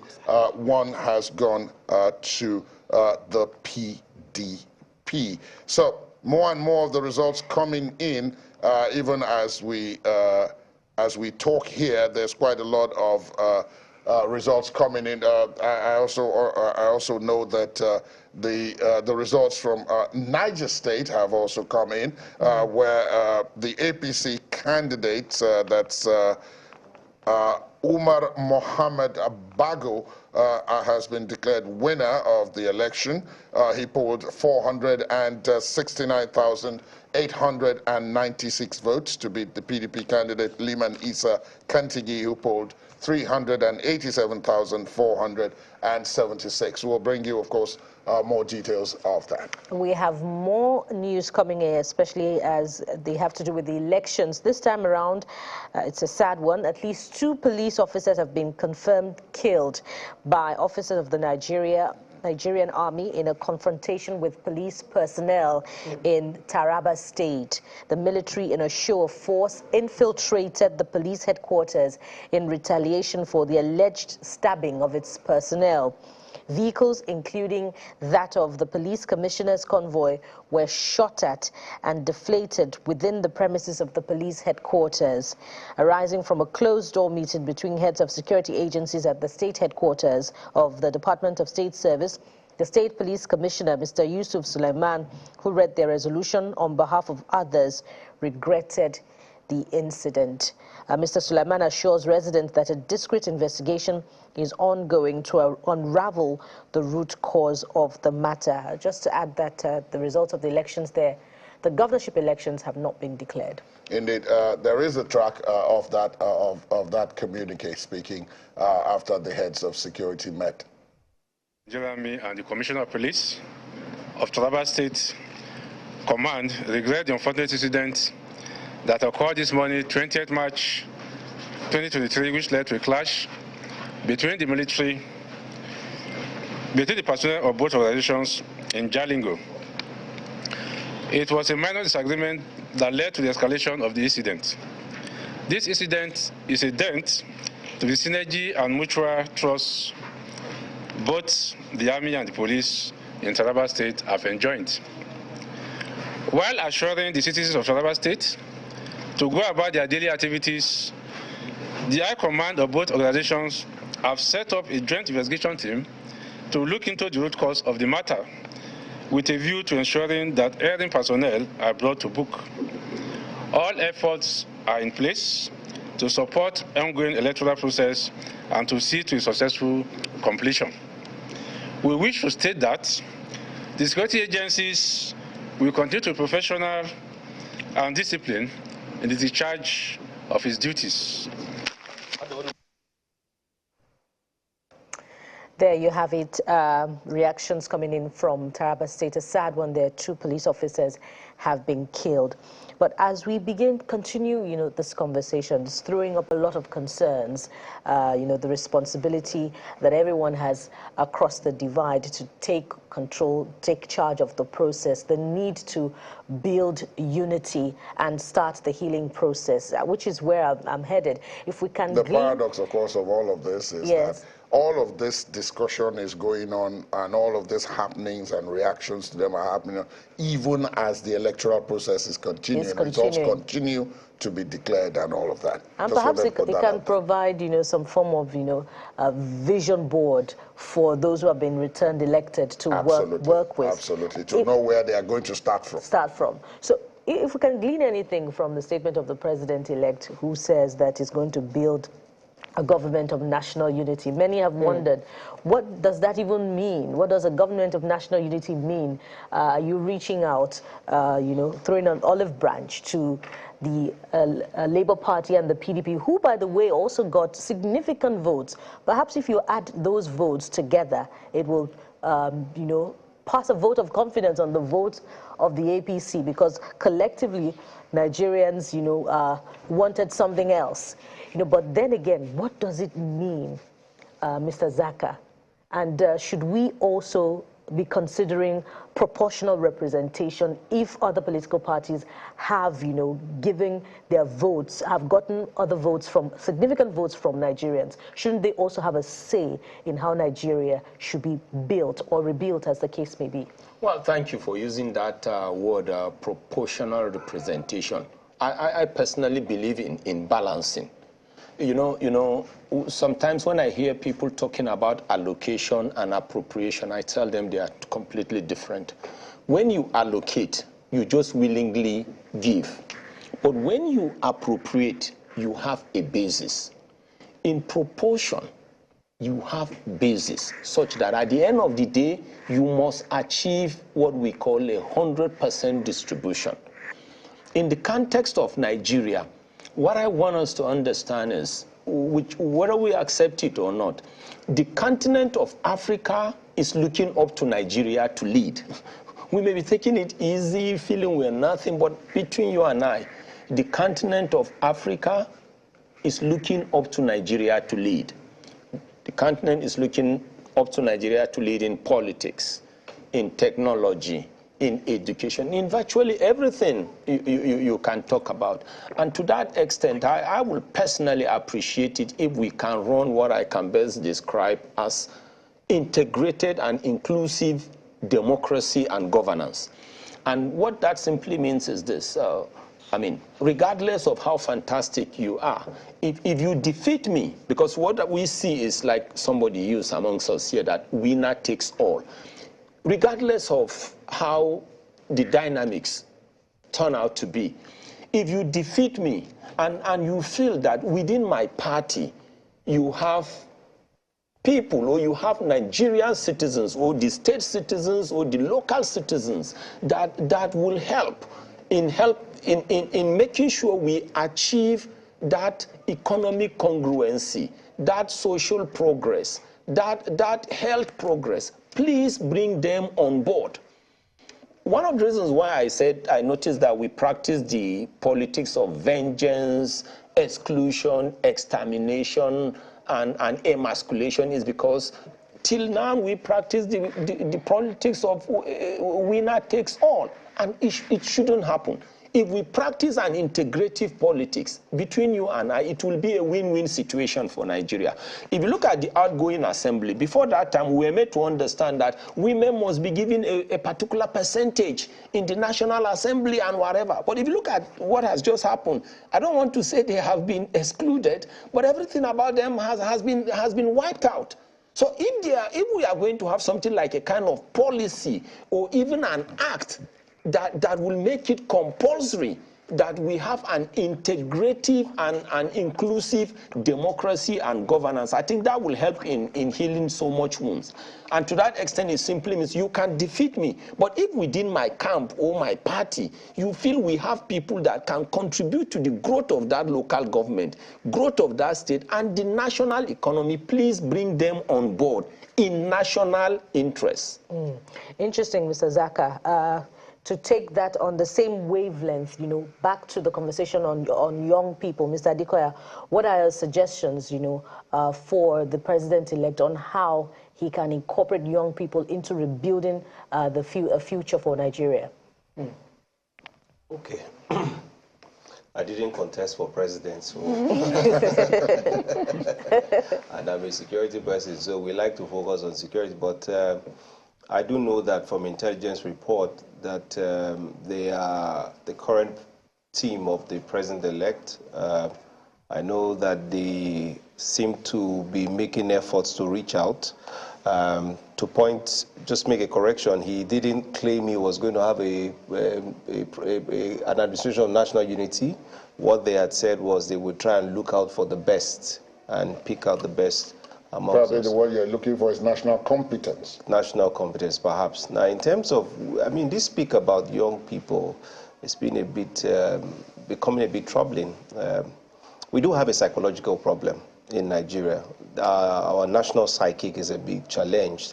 If you put a Nigerian youth with a youth from Britain and a South African youth, you almost want to feel like there will be a complex problem on the part of the Nigerian. So it boils down back to education. And if anything that they've said in their campaign promise anything to go by, that there will be a loan system, and then through that loan system, people can advance, you know, as much as they want to. I give you an example. I'm trying to do a course in Lagos Business School. It costs about 12.3 million.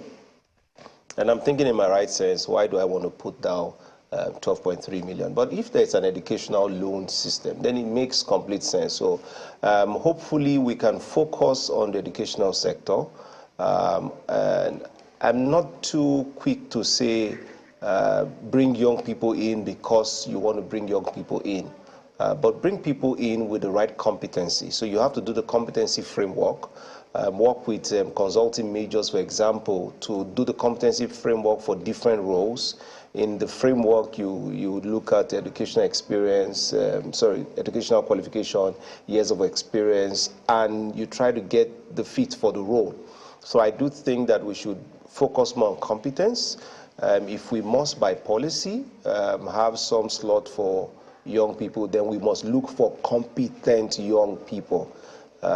Again, forgive my cynicism, Nigeria would not be repaired in 4 years. But if we focus on the educational sector, then hopefully we can build the brains and the minds for that development. You know, economic growth and economic development are two different things. So what we want to drive is development in a qualitative term. And that takes a bit of long-term strategic building. So if I were to advise the team, hopefully they should first get the right people on their team so that those right people can then focus on the right thing. Okay, so that may be the way they want to go. I wish them all the best. All the best, right? So you spoke passionately about young people earlier on when you were trying to, you know, put Mr.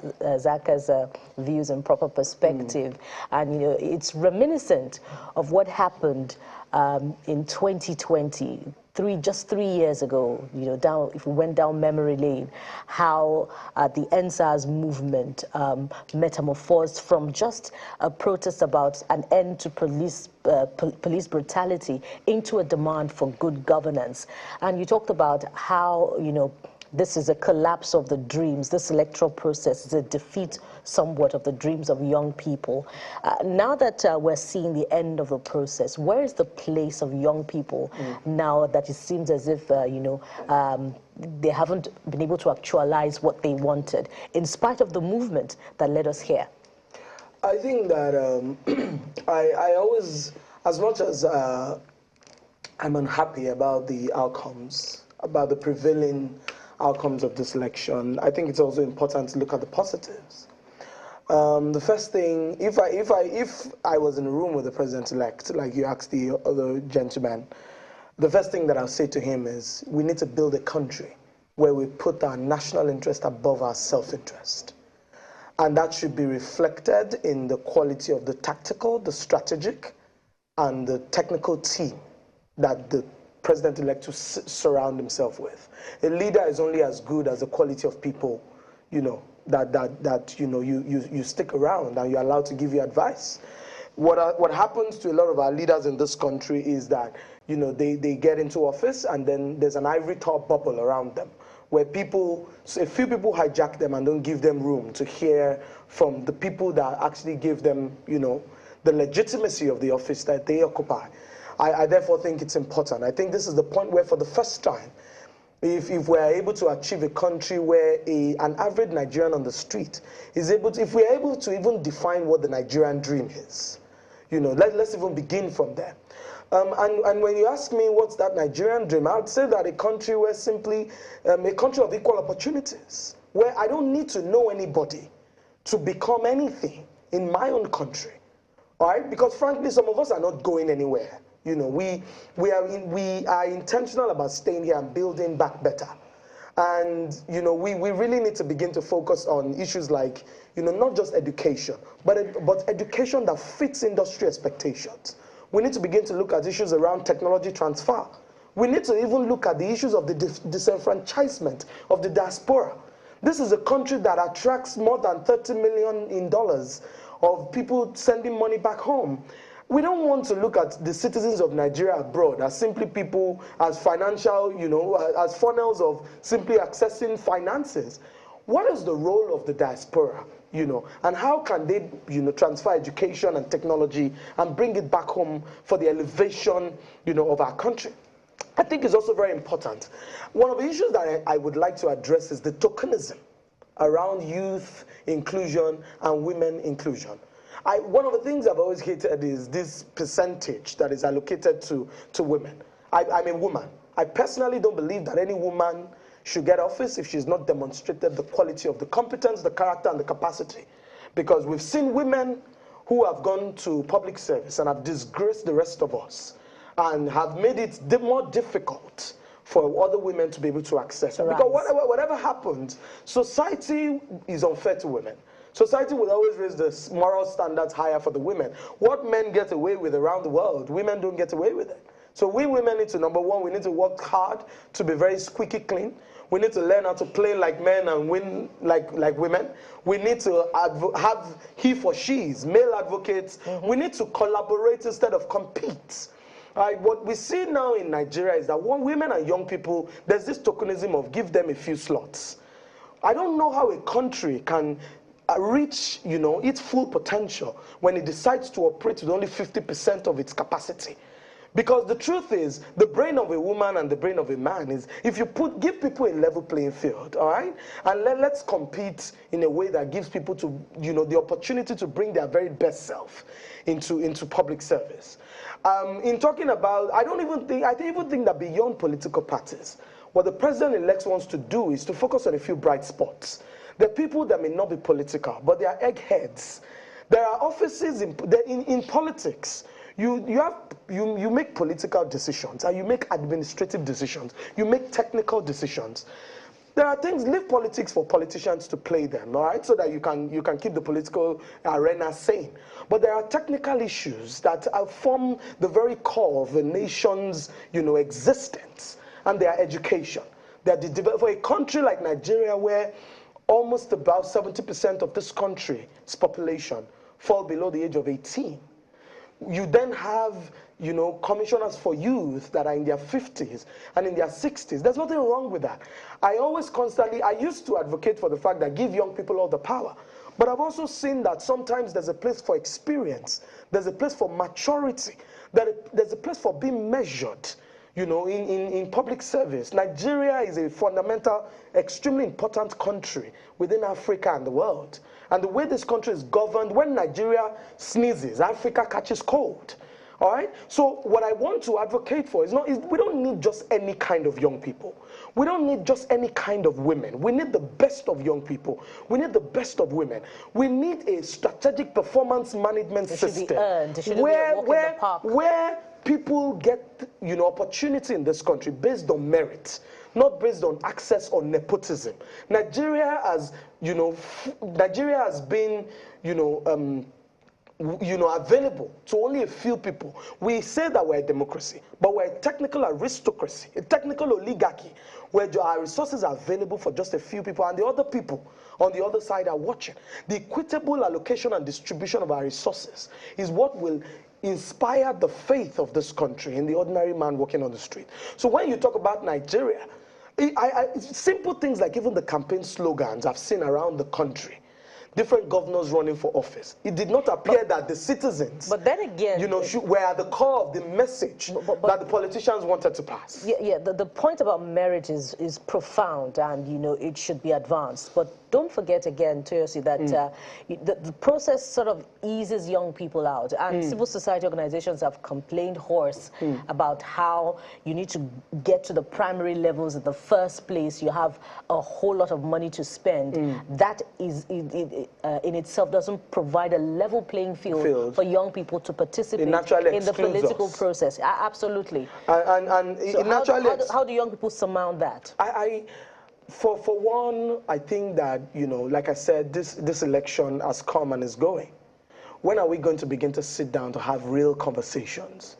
From the APC to the PDP to the Labour Party to the NNPP to all the other ADC and all the different parties in this country. What are young people? How are we advocating for the inclusion of, you know, disadvantaged populations? We were here talking about women and young people. We forget that there are even people that are disabled in this country, where they may be blind, but they are super smart. They may be lame, they can't walk, but they are writing code. I was in Global Artificial Intelligence Summit in Saudi Arabia last year. One of the most senior executives in a Fortune 500 company was leading the presentation virtually from his office because he had no limbs. And his colleagues who had complete full body parts were in the venue of the event, depending on his own technical and intellectual ability. We need a country where everybody feels like we're part of this country. And so the conversation begins from these political parties that are the platforms through which people win elections or can run for office. How do we, don't make forms free for women, don't make it free for young people, make it available and make it cheap. We're talking about issues of economic empowerment. We criticize young people. Young people are the receiving end of the angst of everyone in this country. Young people are the bad ones. But these are young people that have no jobs. I continue to say, there is no country that will give its young people economic empowerment and education, and they will choose terrorism and crime as their more viable alternative.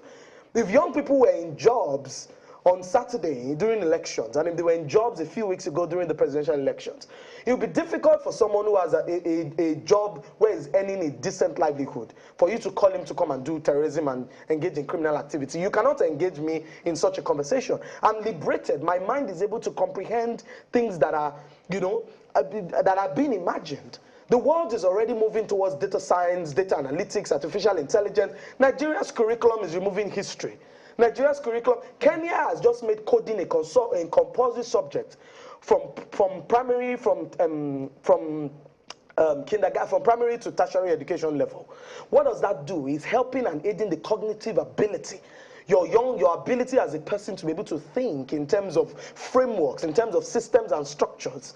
And Nigeria is here, we're using a curriculum that we used to teach people 20 years ago to teach them today. We can't face today's challenges with yesterday's knowledge. Can I come in here and perhaps ask, because we, as you pointed out, we seem to be focusing on the youth, creating space, what needs to be done for them. Create an enabling environment for them and so on. But perhaps we should also look at the youth themselves. Someone pointed out to me that between the 2019 cycle and the 2023 cycle, in the run-up to the 2019 cycle, you had the Not Too Young to Run Act. Correct. Even though it was signed too late for it to have a major impact in that cycle. Election. But by 2023, so many people expected that having had that in place, a number of the strategists or the strategy you talked about in the process would have enabled some of those youth to be able to say, for example, that look, in terms of the numbers, we have the numbers here. Since we are not allowed to do independent candidacy, the law doesn't currently permit that. So we've got to use one of these SB fees, if you like. Why don't we go in and do that and so on? Somehow that didn't happen. So again, I guess the question comes back to, is it a question, is it an issue of commitment on the part of the youth to look at the big picture with a view to finding their place in it and commandeering it? Because it's a famous statement in Nigeria now that nobody hands you power a la carte. You know, you've got to go out there and take it. You know, I don't know if our youth, as people, are able to see that and actually make a move forward? Because for many people, that was actually the disappointment, that it took someone who was not a youth to come and galvanize them. Not the other way around was, to some extent, a paradox. I don't know how that, I don't know how we react to that, and I'm asking all members of the panel here, how do we react to that? Laddie, I guess that was the ages of the mind, but let's find out what our guests think. I'll let the man go first. Ages of the mind. What is that? Okay, I'll let the gentleman go first. Mr. Zaka, what do you make of this? You know, like I said, when we talk about these demographies, we need to be very careful. When Nigeria went into democracy in 1999, I was probably in my late 20s. Wasn't I a young guy? I had classmates.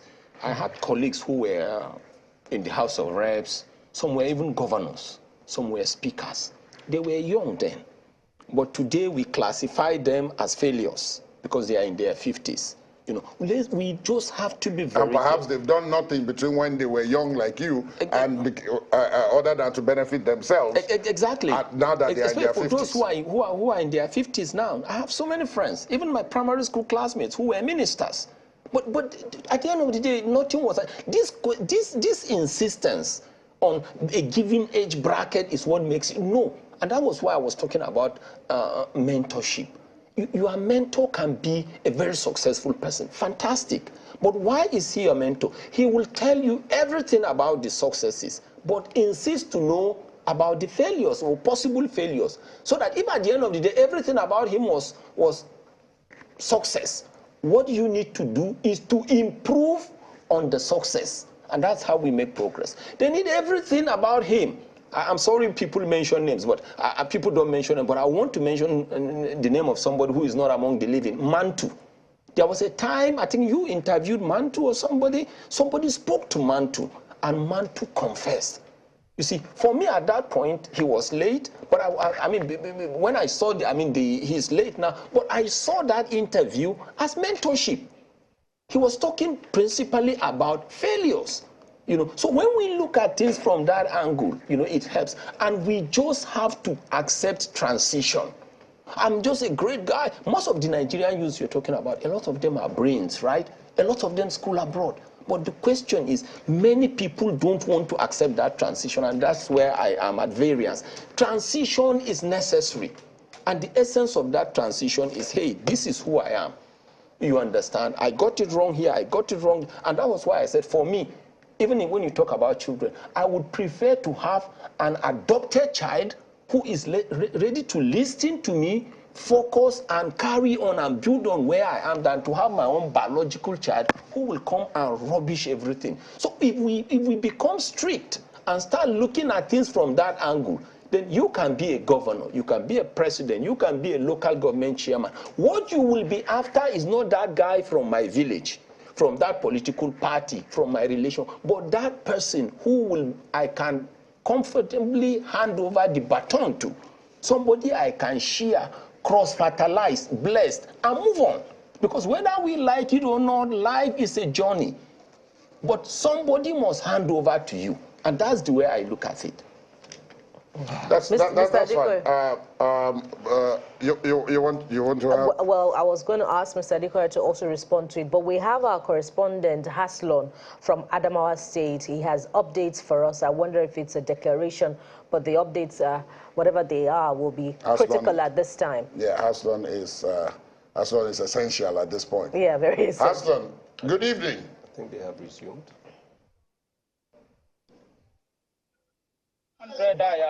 70 times 3, we're going to 210. Hello, Aslan, can you hear? You're on air.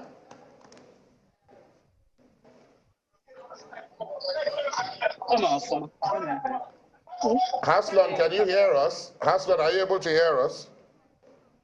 Okay, all right, we'll get back to Haslan when we are able to make the connection proper. Mr. Adekoya, what's your view about this issue, about what is required, what do the youth themselves need to do? We can talk a lot, and we have talked a lot. We talk a lot about what should be done, as Toyosi pointed out, to create an enabling environment, give them a level playing field. Don't put obstacles you know, to their success in their way and so on. But they themselves also need to be prepared for this journey, because even if power was to be handed over to a youth, Toyosi has admitted that quite a number of youth, quite a number of women have been given the power, and they've gone there and perhaps, let me use our word, been a disgrace to, you know, that demographic. I can think of some names, but for the purpose of this discussion, let's leave the names out. But in this situation, how do the youths themselves prepare so that even when the opportunity presents itself, then they are able to fit in? Yeah, I think that within our social construct, the fabric of the society, Nigeria, is a bit all over the place, because if you talk about the youth will only become what he sees the people before him do. If you look at the family construct now, I mean, taking from the fact that the 2019 National Security Strategy harps a lot on human security, so we can break down that approach into the individual within the construct of society, the family as a unit, because not all the learnings you will get from the school. You know, you get some additional learning from extracurricular activity. You also get molded by the family structure, the extended family structure. Some of that is tearing down because of urbanization. We've talked a lot about the rural to urban drift. It's cycle over now. We are now doing urban to rural drift. So many things happening all at the same time. You can say the society, you can say the individual, and we look at it from that two angles. The society, in terms of the people who are ahead. Mr. Zaka talked about, I mean, look at President Buhari. He became head of state at what age? You know, all of them. And so what did they do with that opportunity? What institutions did they build? What examples did they set for people to grow into? I could talk about the security industry as an example. You know, it's a shame. If I sit down, I see some of the purchasing decisions that are made by MOD. You know, I don't have hair to pull out, but sometimes I'm just thinking, what's happening with these people? So you have people who are light years behind. In terms of the learning curve, the use of technology, we can talk about so many things. You know, we're even talking about ISRL. We're talking about pinpoint artillery strikes using information gotten from loitering munitions that can coordinate fire, even from artillery. So technology has moved even in our space. The person who has to make the purchase decision on behalf of Nigeria sits down, a white man, I'm not being a bigot or anything, puts some presentation before him, calls a device X1200XZ, and wraps it around in fine language, and Nigeria goes ahead and say, bye. What you have bought, you don't know. You don't have the technical competence enough to decipher what has been presented to you. You've not put those things through a series of rigorous tests to be sure that before you make the full-on purchase decision, these things can do what they say they can do. So the problems are plenty. So I'm using security industry as an example. And we have something coming on very soon for the youths, wanting people to come now into the security industry. Take our industry as an example. The current NSA, you've heard about the shootout now in Taraba also. Yeah. The current NSA is ex-military. Why should we have NSA ex-military? It's actually an aberration. Because in a democracy, you talk about civil rule and civil leadership. Every instrument of force of the state should be under a civilian, as the president is a civilian. And from that office, you should coordinate from a policy-first approach. When you have a neutral member of the academia or maybe the international diplomatic circle experience in security running the NSC, because we talk about national interest. There's national interest, there's national defense, there's national security. So there are a lot of domains to play in. And then you have to look at what you have, the current force structure of your forces, their equipping, their composition, your recruitment. You need to look at everything. You need to drive national security from a policy-first approach. What we rather have is when you put maybe ex-police, he lines up with his constituency.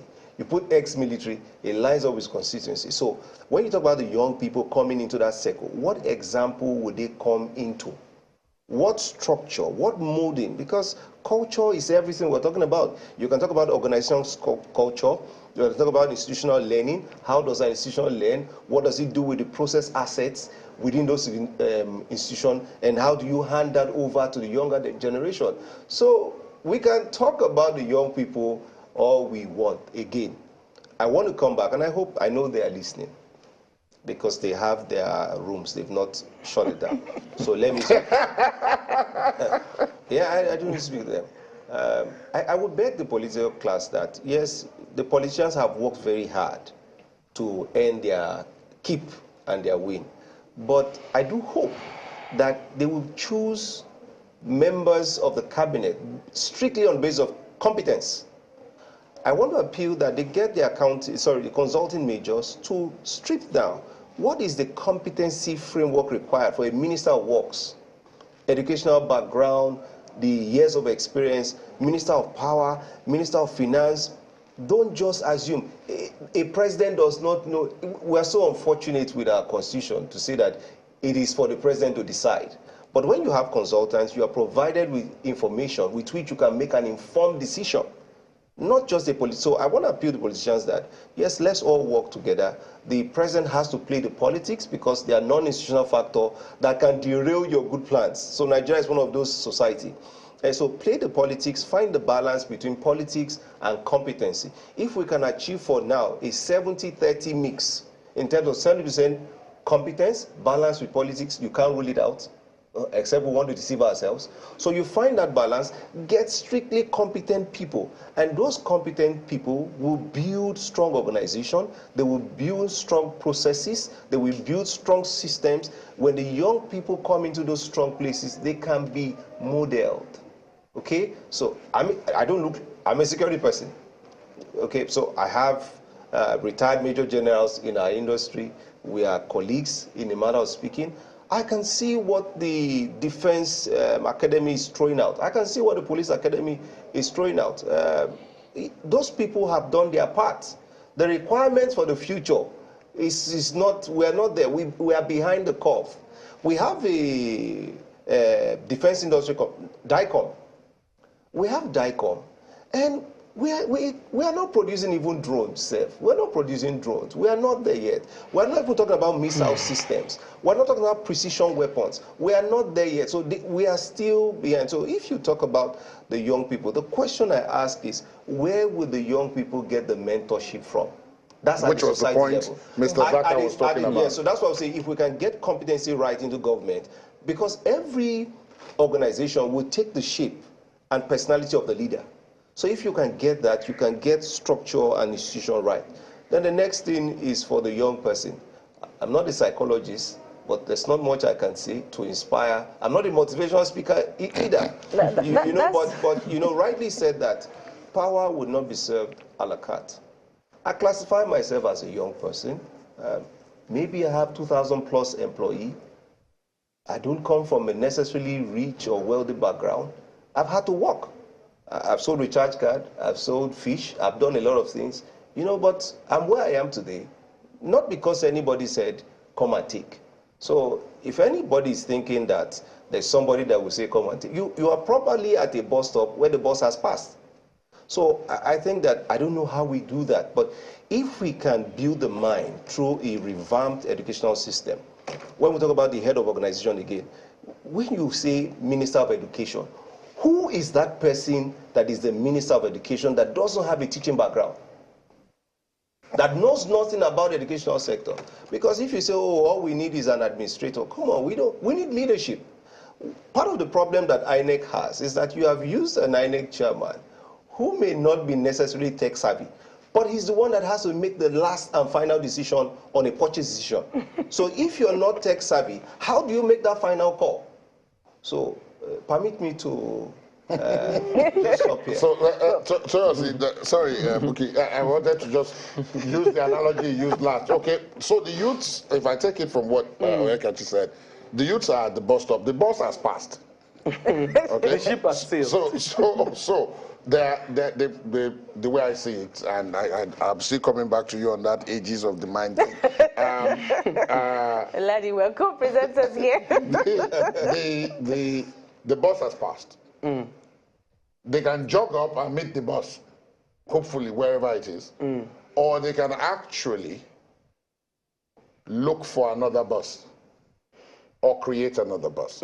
But speaking seriously, at the stage at which we are now, because you keep re-emphasizing the fact that the youth themselves are disenfranchised, they've got no jobs, poverty has been weaponized against them. So what they are shouldn't come as much of a surprise. But then when opportunities present themselves, they are usually utilized by people who have made some level of preparation. That's right. So I guess the question then is, what do the youths themselves need to do to prepare? I look at you, I know your background, I know what you've done to be where you are, but that's not necessarily the case with many of the youth, even those who have been given opportunity. See, I was listening to them with very rapt attention.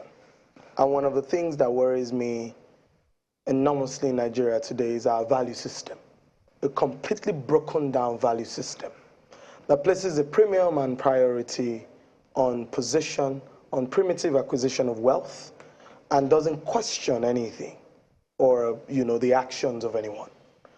So I'll take it first. I was drawing a small grid as, they were having a conversation, and I was saying to myself, what kind of families do we have in this country today? What kind of parents? I grew up in a house where my father, I couldn't take a wristwatch that wasn't mine home, even if it was that my friends, when we were in secondary school, gave me to wear. My parents would question it. I didn't have the temerity to do such a thing. And because I was born into such deep-rooted, conservative, traditional African values, it shaped me as a person. It's inspired. He talked about mentors, but we're talking so much about mentors, but I'm not even sure that the quality and the crop, I don't want to generalize, but 70% of Nigerian politicians today cannot mentor anybody to greatness. They will mentor you and reinvent the wheel of a completely destructive system. So even I'm conscious about the kind of people that I submit myself to for mentoring, the kind of people that I want to work with, the kind of people that I want to serve under, because frankly, when you stick around, a system for so long, it begins to normalize around you. That's the first thing. The second thing is I worry about the freedom that young people in Nigeria have today and the delusion of grandeur around them. So you have a young person who, 17, has access to a mobile phone, is unguided and unguarded, and they're on Instagram, they have 200,000 followers, they are earning money from those followers, they become influencers. No control, no parental guidance, nothing. And so these young people begin to feel a sense of independence and freedom of, look, I've arrived, I'm successful. Simply because of the amount of followers that they have and anything, but at the end of the day, you'd find that's a very shallow young person with very minimal substance. And those are the kinds of people, because of their fame and popularity, they are the ones who find themselves in the front of the politicians. And because they don't have any values, there's nothing that they don't have any core principles or ethos that they hold dear. It's easy to sway them in whatever direction. Go and do this, go and do. There are certain things you cannot ask me, Toyosi, to do. I'm my father's daughter, I'm my mother's child. I wasn't raised that way. I was raised to be very contented. So I also worry about that. Because as much as we want to, say that the older people of this country haven't done certain things right, I think there's also a place for the sense of responsibility of young people. The third thing that I worry about is the work ethic of this generation. All right? I grew up learning Ishelo Guishe. Work is the only panacea to poverty.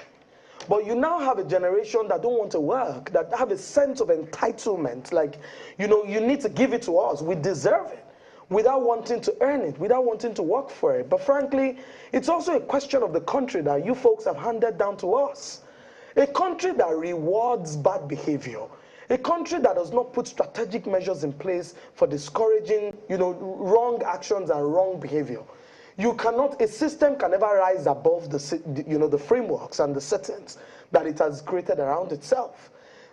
You're not asking me what can young people do. I frankly don't know what young people can do, because it appears clearly that the system has been rigged against young people in this country.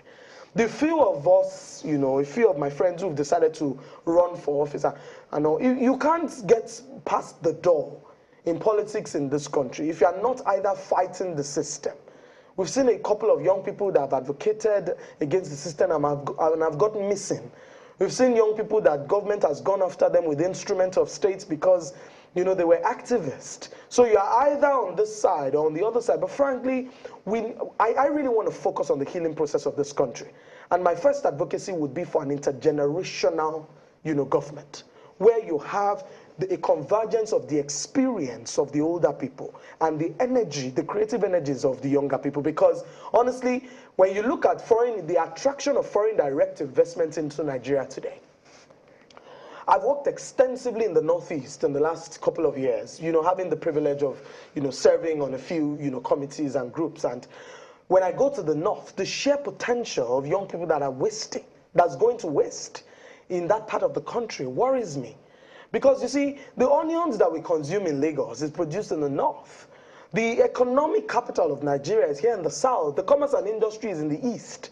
The politicians, every 4 years, find a way to make sure that they keep us completely divided, while we forget that we, the citizens, are the victims and the beneficiaries. When in the course of these elections, when people got killed and got shot at and got maimed up country, down south, everywhere in the country, nobody was asking, you know, the guns weren't looking at your tribal marks or whatever. You just became a victim of a system that was broken and has been rigged against the people. We really need to, you know, come back home and define a sense of national unity for this country. But even beyond that, what can young people do? These are young people that are attracting billions of dollars in investments into the technology space. I don't see that much participation in this process, in this electoral process. He talked about the INEC chairman perhaps not being tech savvy, but I think it's time for the older people of this country to begin to see young people as a source of help and succor, rather than see us as against them and a competition, you know, that they mustn't touch or they cannot, you know, reach. You talked about, you know, what can the president-elect do? I think the president-elect is only one person. I think one of the things he must focus on doing essentially is to build systems and institutions. A system of continuity and sustainability, where it's not about which government. What you have now is a minister resumes office. He doesn't like his predecessor. He undoes everything that his predecessor has done and starts all over again. We waste so much resources, we waste so much time. The country is disillusioned, there's very minimal progress. I think that's a place to begin, where we strengthen institutions and we don't allow systems to depend on individuals. What you have now is ministries and parastatals and agencies that depend on the DG and the ES and the people that are specifically in those positions. We don't have a system of codified governance frameworks. You know, it speaks to us being in some form of quagmire. I've been listening to, you know, both of you. Mr. Adekoya talked about the security structure, not architecture now, not having, you know, that framework that young people can use to aspire to some form of, you know, place where they would like to be. You say that there are very few people that you can submit yourself to, you know, for mentorship. He was talking about drones and all those things. There's nothing that all those white folks are building that cannot be built in the mechatronics department of the Nigerian Defense Academy in Kaduna. We have the local capacity in this country, but contracts and corruption would make them bring foreigners to come and do that work. Precisely. And Mr. President, as you say, is only one man. So where does that leave us in terms of institutional reforms? What can we do? There are roles that you can delegate to others. The buck stops on the president, on the table of the president of the Federal Republic of Nigeria. That is the reason why when something happens in somebody's village, rather than them thinking about their local government chairman or their councillor, they're angry with Buhari in Abuja. We've also not done well with our political literacy education and civic education in this country. What is the role of subnational governments? There's a huge focus on the federal government of Nigeria, What's the role of the local governments and the state governments in this country, where we're able to clearly define what are the, I like the fact that a few days ago the president signed about 15 different bills, which takes a few issues out of the exclusive bill to, to the concurrent bill and all of those sort of things. Because local government chairmen in this country are practically invisible. We don't hold them accountable for anything. For every wrongdoing, the governor and the president is wrong. But you have your inner city roads and those markets are under the control of local governments. And those local government chairmen are getting allocations on a monthly basis that they're not spending. But people are angry with the governor. But how do we know these things when we don't prioritize government and history and civic education in the curriculum, so that from the time young people, are at primary and secondary education level, you already know who is wrong. How many people even know the names of their local government chairman? Let's even start from what young people can do. Do you know the names of your House of Assembly members? In this election, you have more young people in the House of Assembly now. What are the systems that we've put around holding them accountable? We celebrate tokenism. 26-year-old, 29-year-old. It's not about the age. It is the impact that comes with the age. Because frankly, if you put a few young people in office and they deliver well, they become the sample size and the reference point for giving more young people opportunity to be able to access public sector leadership, drive innovation, and improve the governance framework. Hold the thought on improving governance framework there. We have our correspondent now.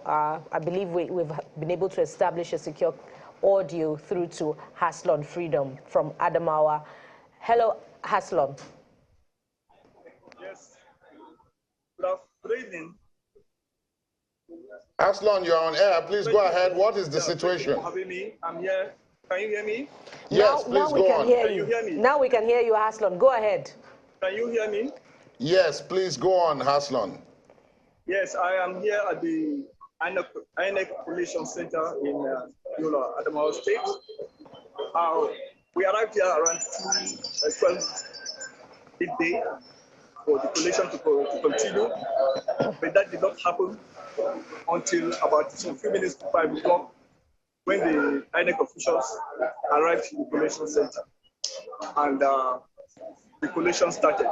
Before they arrived, already you are aware that 18 local government areas results have been announced.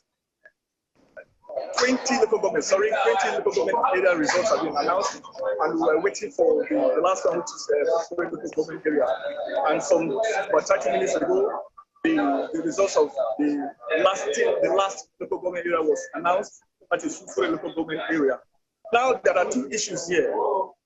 The result sheet was brought by the returning officer from Fufore, and also the collation officer, Professor Muhammad Dumele, had to download the results from the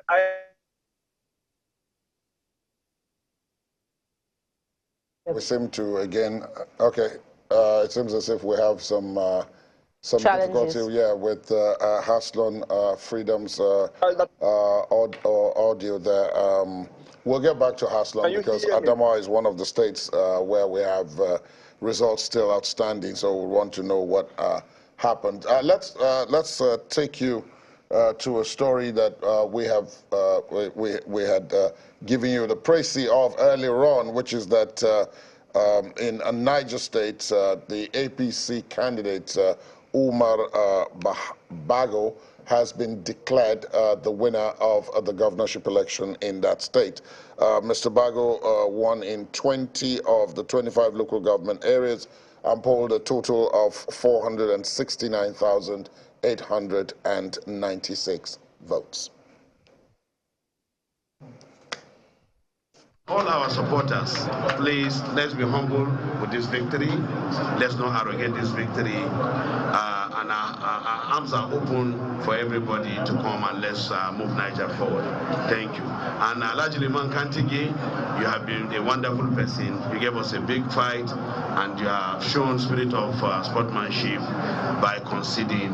And thank you, and God bless you. All right, there you have it. Mr. Umar Bago, the governor-elect of Niger State there, asking for everyone to come on board with him so that they can move Niger State forward. We're speaking, of course, in his acceptance speech there. Let's go on with the discussion. And I like the question you were about to ask him, but I want to add a small twist to it, if I may, which is that Toyosi has spoken at length about, the conditions that are there, the practical realities. Yes. A lot of those young people are succeeding in spite of themselves. And in spite of the system that they find themselves Correct. in. And there seems to be a disconnect between them now and the environment and the society in which they live. In the absence of a value system, in the absence of a family system, in the absence of mentoring and so on, they're just forging ahead, mistakes and all and everything, and if they hit it, they hit it, okay? In that scenario, with a new, you talked about transition in your last answer. Correct. Now, and that we must all we must all key into a transition and prepare and participate in the transition. Correct. Now, what are they to do apart from finger pointing? What are they to do themselves to be part of this transition so that, as Toyosi said, in the next structure, yes, they themselves feel that, yeah, this is us, we're here and we are not going anywhere. Again, to paraphrase her. Well, they should just prepare themselves for opportunities, and this is the way I will explain it. As far as I'm concerned, the requirements of the young people are not really many, and I will explain it. You see, an average young person will want to have access to probably the use of his computer, the use of his phone, to be able to read, gain knowledge, or prepare for certifications, and they are as simple as that. But this is the frustration of the young people.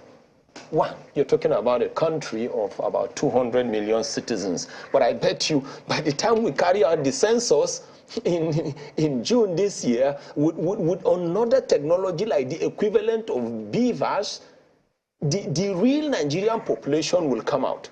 Because when you now see states that you used to claim they have 4, 5, 6 million population and less than probably 700,000 people now voting to produce the governor, that tells you that's a suspect to me. So what we are just talking about is, you're talking about a country of like 200 million citizens, right? Relying on less than 10,000 megawatts of electricity. You don't need anybody to tell you that we're going to run into energy crisis. You don't need anybody to tell you that, there will be nothing that will help the youths who even want to stay back and help themselves. Most of the cities we have in Nigeria, I don't want to mention names, if you go there, many of the young guys there are just wasting away. They're not doing anything. They are just vulnerable tools, to all kinds of vices you can talk about, as far as I'm concerned. The first thing we need is to see how we can do something about security. And I will talk about the youths. I'm going actually towards the youths.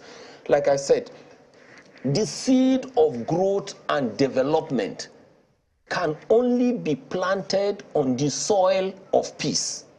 And that simply means that if we can guarantee peace, if something can be done about peace, between you and I, you will now start seeing what youth can do for themselves. Let me give you a practical example based on what she said. She said she has worked a lot in the northeastern parts of the country. But let me just take the northern parts of Nigeria.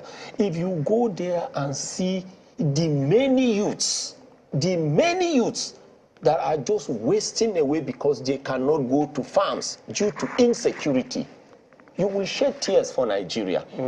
A practical example is this. Assuming one youth can cultivate, say, 100 ridges of farm harvest, and you now have close to 1 million youths staying away because of insecurity, right? Because of lack of fertilizer and because of other issues, lack of implements. You are technically, as a country, losing 100 multiplied by probably 1 million. 1 million citizens multiplied by 100 ridges of harvest or cultivation. Imagine what Nigeria is losing. Just look at it from that angle. For those who were fortunate to have been in, because even the rural-urban migration, the only reason is because many of these youths cannot even go to the farms again. They can't access the farms. Then unfortunately, something is happening again that I wouldn't want it to be a generational cause for Nigeria. You know, in those days, when people are getting to the age of 55, approaching 60, what they do is they start planning, going back to the villages, familiarizing themselves with the villages, constructing their retirement homes. But because of insecurity, kidnappings now, that is even worse in the villages, mature people are not going back. So you are now having the cities getting congested with people who are approaching their 80s and even 90s now having issues. If we can do something about security, that transition, that movement will be reversed. Then for those who had the opportunity of probably getting themselves in the cities, like she was talking about being tech savvy, doing this, doing that for themselves, there is no electricity. There is no electricity. The only source of power today or energy is generator. We don't even have light from the national grid because, like I said, you're talking about a population of like 200 million citizens relying on less than 10,000 megawatts of electricity. Do you need anybody to tell you that we are fooling ourselves in terms of industrialization? So for the same users that are even in the cities, you know, that basic thing you need to take care of yourself is not there. So there is just a complete frustration. So I think we will now, maybe you now, for me, people say judiciary is the hope of the common man. But as far as I'm concerned, it is the journalists or the media now that should be the hope of common Nigerians. Because you have the dossier of promises and promises that they've been making. It's only in Nigeria that you see somebody telling you, promising you X kilometers of roads. X this. But as at the time that person is talking to you, he doesn't know how much a tipper of laterite costs. He doesn't know anything about the soil chemistry of that area. He doesn't know anything about soil compaction. Once he gets into the office, the next thing you will hear is, we didn't know that this is that and that. But like we all accepted, leaders, a leader, regardless of how visionary you are, if you don't surround yourself with supportive lieutenants, you are going to crash. We pray that our leaders are going to put their visionary thinking cap and they are going to surround themselves with supportive lieutenants, regardless of political affiliation, regardless of regional affiliation, and regardless of sectarian affiliation. Indeed. Yeah, Mr. Zaka, but I imagine that young people, you know, can rise above all of these challenges that you have highlighted. You know, for instance, I look at Toyosi's profile here. It says governance and policy innovation specialist. I'm sure that, you know, during our time in school, there would have been nothing on the papers, you know. Can I say something to that? Can I say something? Like this for people to aspire to, but here she is today. Look, when we got here, before we started, I'm sorry I would talk about this.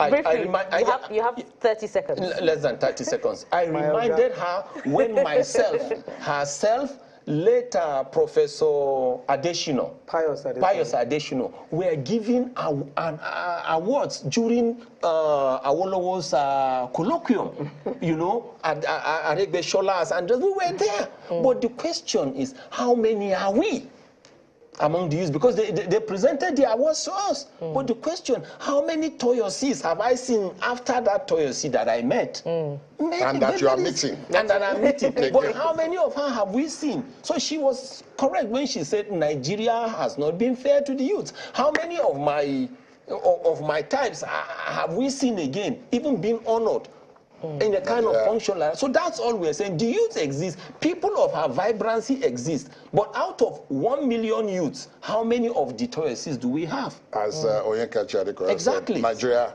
happened to all of them. Exactly. So many anecdotes. To all of us, actually. All of us at this table. So many anecdotes and so many profound thoughts for inspiration, both for the youths and for those who have been returned, elected in the 2023 electoral process.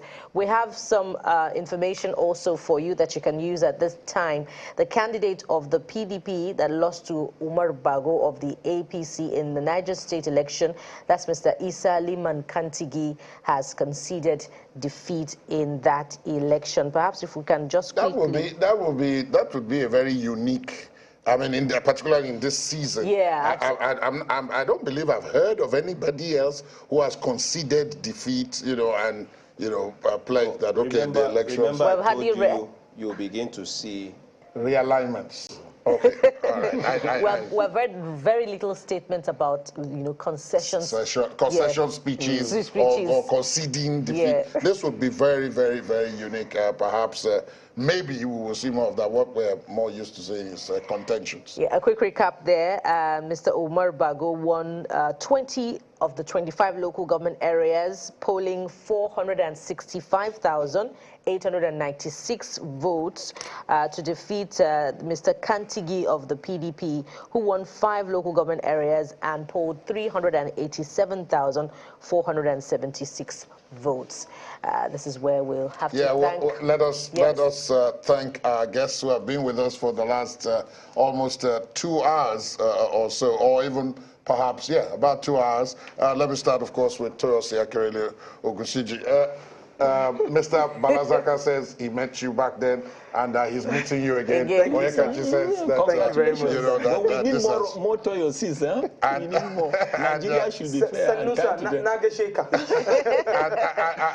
you, Mr. Zaka Bala. Thank you so much for your time. Oyekachi Adekoya, I'm so happy Markwe asked that question about your background, the first thing, and you spoke straight to it. Very important. I'm a Chinedu of Lagos. Yes. All right, thank you all. Thank you all very much. But before we go for a break, let's quickly head to Makurdi, where we have our correspondent Pius Angbo to bring us up to speed with a collation of results in that state. Hello, Pius. What's the situation report there? Well, the result for the Benue State governorship elections has not been declared by the returning officer, Professor Farouk Kuta, the Vice Chancellor of the Federal University of Technology, Mina, with the candidate of the APC, Reverend Father Hyacinth Alia, declared winner of the election, having polled a total of 473,933 votes to defeat his closest rival, Honorable Titus Kuba of the PDP, who polled 223,913 votes, while the Labour Party governorship candidate, Honorable Herman Hembe, came third with 41,881 votes. From my background, as you can see, the party agents are signing the result sheets, as it were, to conclude on the governorship election in Benue State. Recall that the governorship election could not hold in Kwande local government along 2 state constituency elections because of printing error. But the analysis here is that the granting of win exceeds the outstanding vote from Kwande local government. Hence, they proceeded to announce Reverend Father Hyacinth Alia, who has not been declared winner of the governorship election in Benue State. Thank you very much, Pius. With that declaration, I guess the election process in Benue State has come to a formal end. You did talk about the party agents signing the forms. Were there any disputations about the results before the results were announced? I didn't get that quite clear. I said, were there any disputations by the polling agents of the other parties about that result? No, right now there is no party objecting to the result announced. Everybody has agreed and are signing the result. No party agent has refused the authenticity or otherwise of this report yet. So everybody is busy signing to get their copies. Whatever will follow, we'll hear from the various political parties. But at this round, there are no objections or disputes whatsoever. Thank you very much, Pius. Pius Angbo reporting from the INEC Coalition Center in Makurdi, the Benue State capital there. Another, shall we say, first. No disputations whatsoever about the results. All the party agents are in agreement. We haven't read any speeches of concession, so let's just wait for it. We'll just wait and see whether they will follow the Niger example. We're supposed to take a break at this point. Yes, we're thanking our guests for being with us for this little time. Thank you so much. Thank you very much. We'll take a break. The 2023 verdict state elections will continue after this time.